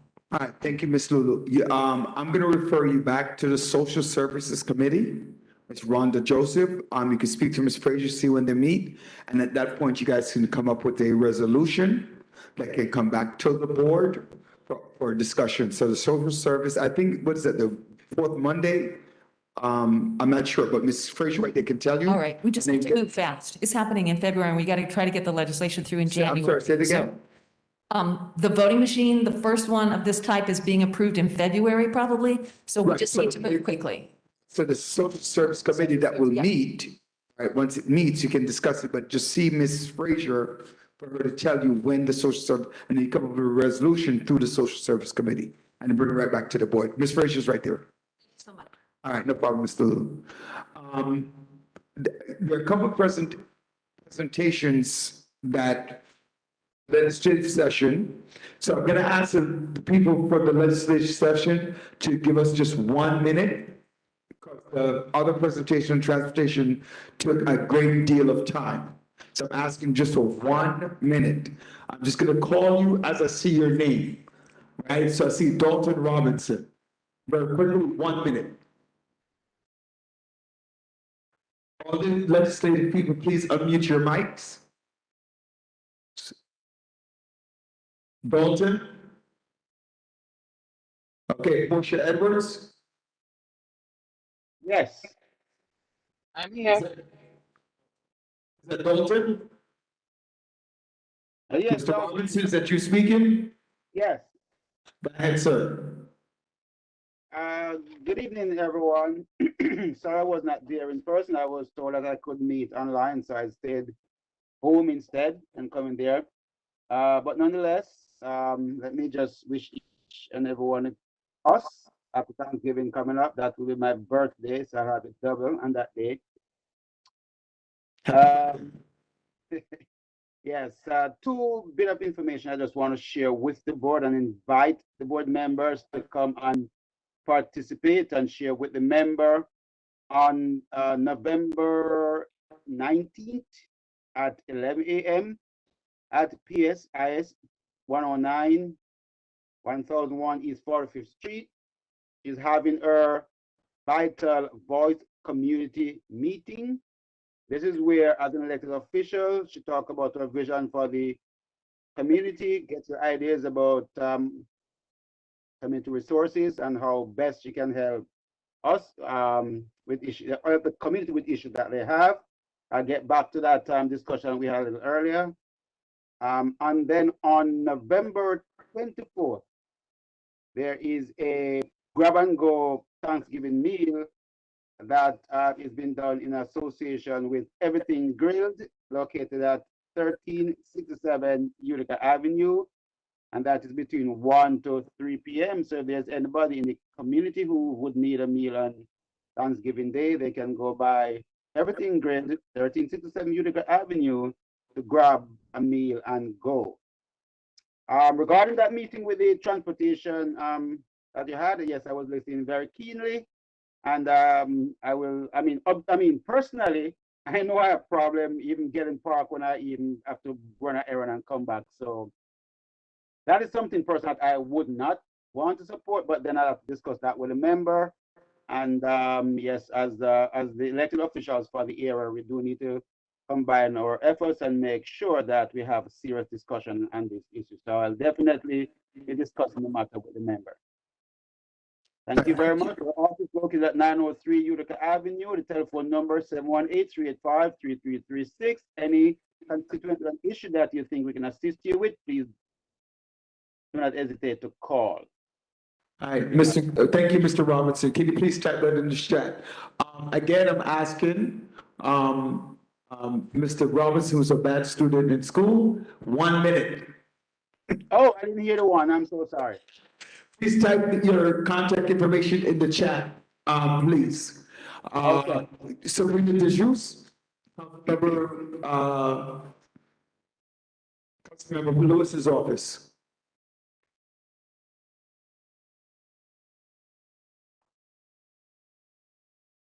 She is there. All right, Portia Edwards, I'm here. go ahead. Hi, good evening. Again, my name is Portia Edwards. I'm the District Director for State Senator Murray. I handle all of our constituent services and the majority of events that go in and out of our office. Just wanted to give a heads up. We are having a Thanksgiving, a holiday Thanksgiving giveaway on Saturday, November 19th in front of our office, 1077 Nostrand Avenue, from 11 until it is all done. It is first come, first serve. It is a harvest fest, so please bring the kids out. You will have turkeys and I think other things will be given away also, but there'll be a bouncy house and music for everyone to come and enjoy the festivities for the upcoming holiday. I think it is safe to say for me personally, I do not agree with the rideshare program. We will definitely be bringing the conversation to the senator so that we can continue this conversation moving forward, and the complete lack of disregard to the quality of life in our communities from DOT is absolutely disrespectful, and it needs to be addressed accordingly. Those Thank are my you. notes for the day. Thank you so much. You guys have a great holiday. All right, I see Giovanni Picant, Councilmember Joseph Office. Good evening, everyone. My name is Giovanni Piquant. I am the Community and Education Liaison for Councilmember Rita Joseph of the 40th Council District. We have a couple events coming up. We first have a Community Citizenship Now event happening at Downstate on Friday, this Friday. And I've shared that information with the board so they can disseminate the flyer. We also have a Thanksgiving turkey giveaway at PS 221 on Saturday from 1 to 4 p.m. And we also have a turkey distribution event happening tomorrow at the Morris Heights location on Flatbush. All of this information has been sent to the board. So Mr. Daly, if you can disseminate that information out to members of the community board when you can, that'd be greatly helpful. And lastly, the council member will be in touch and following up with DOT regarding the car share, being that DOT is a city agency, and our office looks forward to working with you all regarding to this matter. Take care and have a good evening. Thank you so much. Naomi Ritter, Member Brian Cunningham. Hello, can you all hear me? Can you Sorry, guys hear me? Yes, we can. Thank you so much. My name is Naomi Ritter. I'm the Director of Community Engagement for Assemblymember Brian Cunningham in Assembly District 43. I'm really excited to be on the call and listen to everything that you all have going on. We're happy to support you however we can. This Saturday, we are having a turkey drive in partnership with Councilmember Rita Joseph's office. We have been reaching out to different community boards. We did send an email to you all at CV17 just to let people know that if you all identify families who are interested in receiving a turkey, and if they meet the eligibility requirements, please forward them to us. We have turkeys on reserve for you all. We have been trying to be intentional about reserving the turkeys and working directly with organizations as opposed to trying to give a one-to-one to community members, just to avoid any long lines or anything like that. So we've been working directly with the community boards to make sure that the turkeys are able to be distributed. In addition, we have a couple town halls coming up where the member is going to be able to update the community via Facebook Live, just with all the things that we've had going on. In October, we did a dad's discussion, which was in recognition of Pregnancy and Infant Loss Awareness Week. So he's going to be talking about that. He's going to be talking about some of the bills that he's going to be working on his way back to Albany in January. And so I want you all to stay tuned for that. I'm also happy to send this information via email. And then the last thing is we're going to be having a artist panel discussion at Lips Cafe in December 13th. We invite you all to come out. That's going to be coupled with our arts and culture community roundtable. The community roundtables are an opportunity for community members to join in conversations around legislation and bills in different ways so that we can make sure that the voices and the concerns that we're talking about here in downstate are also being reflected when the member goes upstate back to Albany in January. So I'll send the information out for all of the different community roundtable, the town hall Tuesday discussions, and for the turkey giveaway. But I just wanted to thank you all for your time. I'm happy to be here, and I'm happy to support you all however we can. And also definitely interested in getting more information from the DOT on this ride share program. I think we have a lot more conversations to go about that. Thank you, guys. Thank you so much. Ms. Rita, after the meeting, can you please give me a call?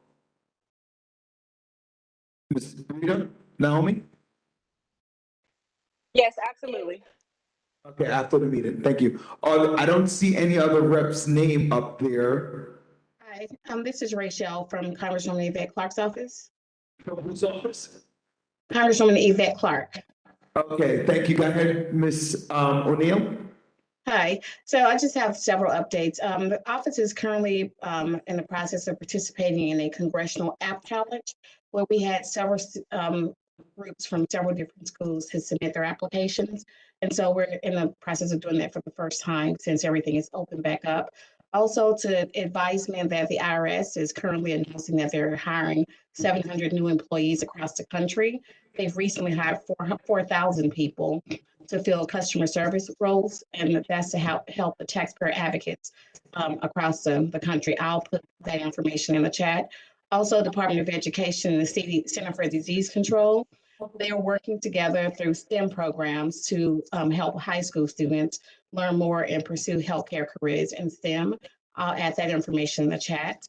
And also the post office, they have the U.S. Post Office Operation Santa, where they're inviting individuals to create an account, go into their website and select a family or families to send gifts to and to answer the letters from a lot of children who are sending their information to the North Pole. And that's all that I have. All right, thank you. Are there any other representative? Sabrina, you available yet? No? Any other representative? Yes, I am. Okay, go ahead, Mr. Jus. Perfect. Good evening, everyone. My name is Sabrina, representing Councilmember Farrah Lewis of District 45. I'm the Constituent Service Liaison for the office. Just a few updates from my end. So as Ms. Berlot, Chair Berlot of the Parks and Beautification Committee mentioned earlier, we are partnering with the Community Board Parks and Beautification Committee to do a tree lighting at Pattergate Park, December 16th from 4 to 8 p.m. So we encourage everyone to come out and join us, get refreshments. And this is also in partnership with FDC. And we're working with local community organizations and community leaders to ensure that this is an intimate event. So please come out and support and get some refreshments, and it'll just be a good time. December 23rd, we will the councilman always hosts an annual holiday party for our youth in the shelter system.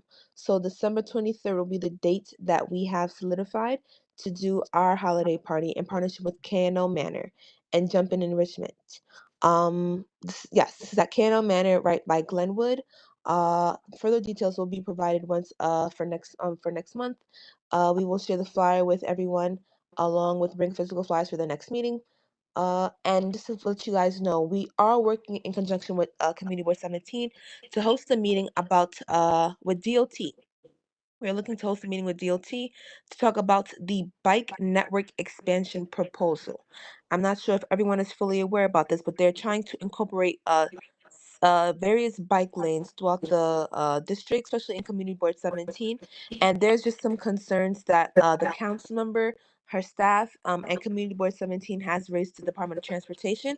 And we're looking to have one more final sit down where we can address those concerns to see if there's any alternatives so that we can best support Community Board 17 as a whole. And that's it from me. Thank you. Just to point out for everybody who's in the audience, the bike lanes was addressed before. Now they're just like the car share, they're going behind us to do it again, like as we had discussed earlier last year. So those of you who are part of that meeting. Did I miss anyone? Yes, no? Okay, thank you. Renee McClure, quickly, please. Good evening. Good evening. How is everyone? Thank you. Thank you. So my name is Renee McClure. I am actually the Director for Community and Customer Management at National Grid. So just wanted to take a few minutes just to share with you what we're doing in regards to the 2050 initiative to move forward for clean energy sustainability. A quick question, is everyone aware of the 2050 initiative for clean energy, the clean energy transition that's currently underway? So somewhat, yes. Okay, so just wanted to provide just a little insight. I'm going to keep it really short to 3 minutes. And also, we had also sent out about 5 different documents in advance. And so not going to go through that, but just wanted to share just a little information about what it's all about. So National Grid is working with utilities in line with the Clean Leadership and Energy Pact. It's called CLCPA. And this is an initiative that the Clean Council is involved with. And so the Clean Energy Council is involved with overseeing this initiative. So, and last year in December of 2021, they released a scoping document which asked everyone to get involved, from utilities to the community. And so the scoping document was released in December 2021. This year, prior to throughout the year, there was different meetings held for communities to provide input into the scoping document to say how we're going to move forward from where we are now to the 2050 goals that have been laid before us. And so on December 19th of this year, 2022, with all the input that they received, they are scheduled to release the scoping document, which will be the map on how we get there. Now, National Grid has been involved with this process along with other utilities, and we understand that there's a need for electrification, and so we're a part of that because our portfolio downstate only includes gas, but our portfolio upstate, as well as in Massachusetts, includes both gas and electric. So we're very in line with the need to move forward with this initiative. In addition to that, we worked, as I mentioned earlier, with a number of utilities to provide our input into the need to see how we can move forward with the initiative. But just before I go into just a few more slides, I just wanted to share one thing, a couple of statistics. One, heating is the largest sector of the New York energy economy. 35% of the total energy used in 2020, it was 35% of the energy that was used. And annually, heat energy consumption is more than double the annual total use of electricity produced in New York. It's equivalent to an average annual power generation of 22 Indian Point nuclear plants, or more than 11 times the annual power generation from all offshore wind New York aims to build by 2035. So when we think about the amount of fossil fuel that is used in regards to energy, the fossil fuels currently provide 92% of the heat energy. And so when we look at and think about how National Grid is looking to transition from the use of fossil fuels, which is in our portfolio, to clean energy, we're saying that we're bringing awareness, and we've been going out to all the community boards and others to have a conversation just to bring awareness that, you know, this transition is going to have an impact not only on the utilities, on the communities, and us as individuals.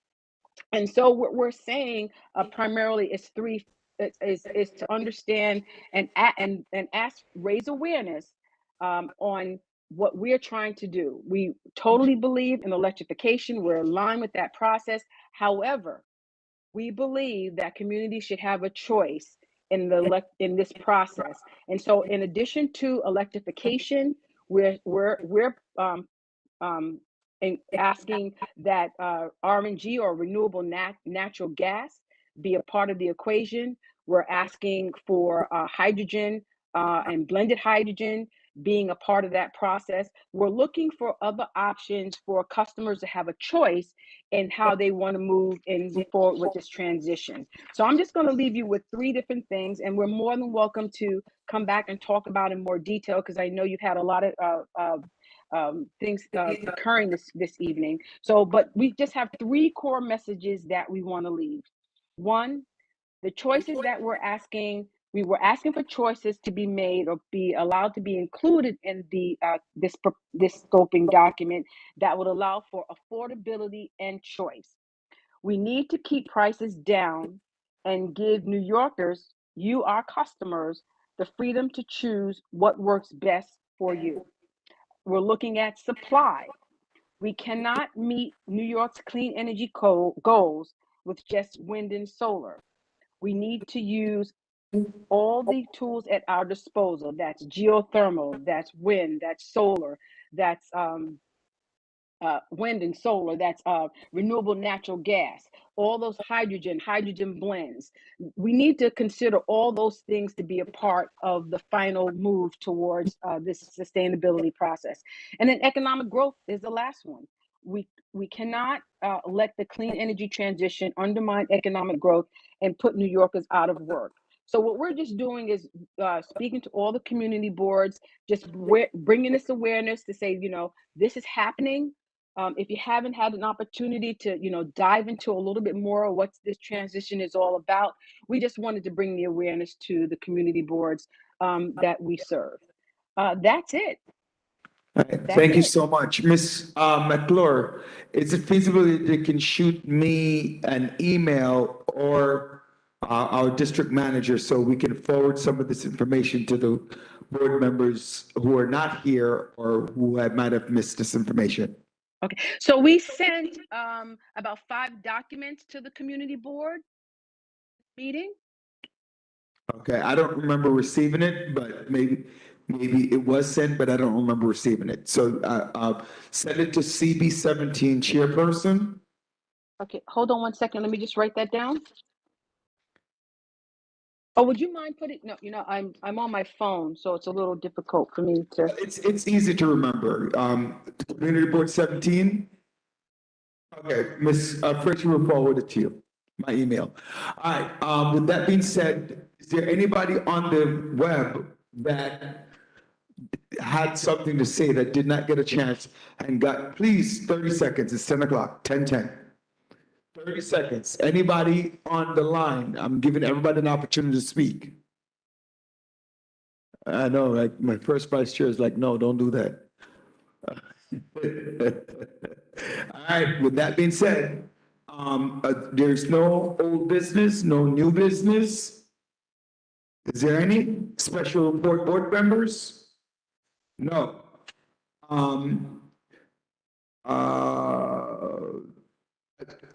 Before I adjourn, Ms. Frazier, the next meeting in December, a holiday meeting, is it feasible, maybe somebody on the chat can also assist in maybe get some donations for food?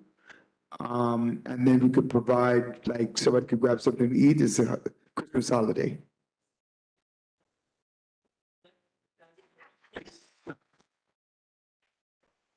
Well, they can reach out to footprints. All right, so maybe a donation to the staff. So I was just thinking. Yeah, let's reach out for that. With that being said, maybe Ms. Stevenson can get the borough president to donate something. With that being said, can I get a motion to adjourn? Gail Grandison makes a motion to adjourn. Second. Lewis, second adjournment. All in favor of adjournment, please say aye. Ms. Edwards, go ahead with your point before we adjourn. Just quickly wanted to let Ms. Frazier know we'll send over that letter of support by the end of the week. Say it again. It was just a note from Ms. Frazier. I'll email her. Don't worry. Thanks.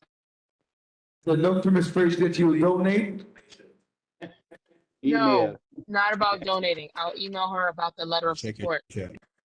Okay, the letter of support. Okay. All right.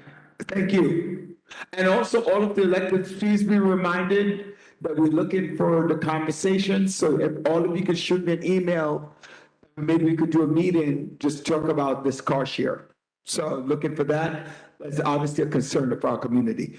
And again, my email, well, you know how to get in touch with me, either through Ms. Frazier, through myself. I know most of you have my phone number. So God bless each and every one of you. The motion is accepted to adjourn. I'll see you guys next month. God bless, God's willing. All right, amen. Good night, everybody. Thank you Hey, and happy Sabrina, check Thanksgiving. your email, your messages on here, Thanksgiving. please, Sabrina. Thank you. But Good I'm sorry, night. say that, Mr. Comino? No, I was talking to somebody in the chat. Mr. Comino.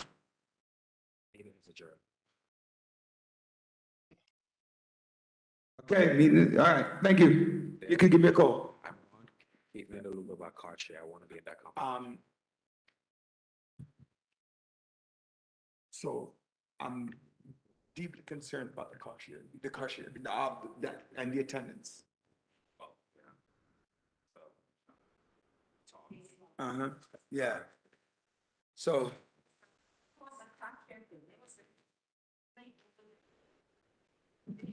How much? $103 a day?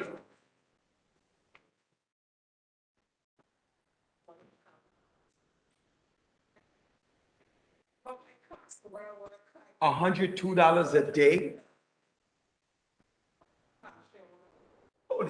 Ms. Frazier, do I click save meeting? But you, I mean, you brought up some good points too, like.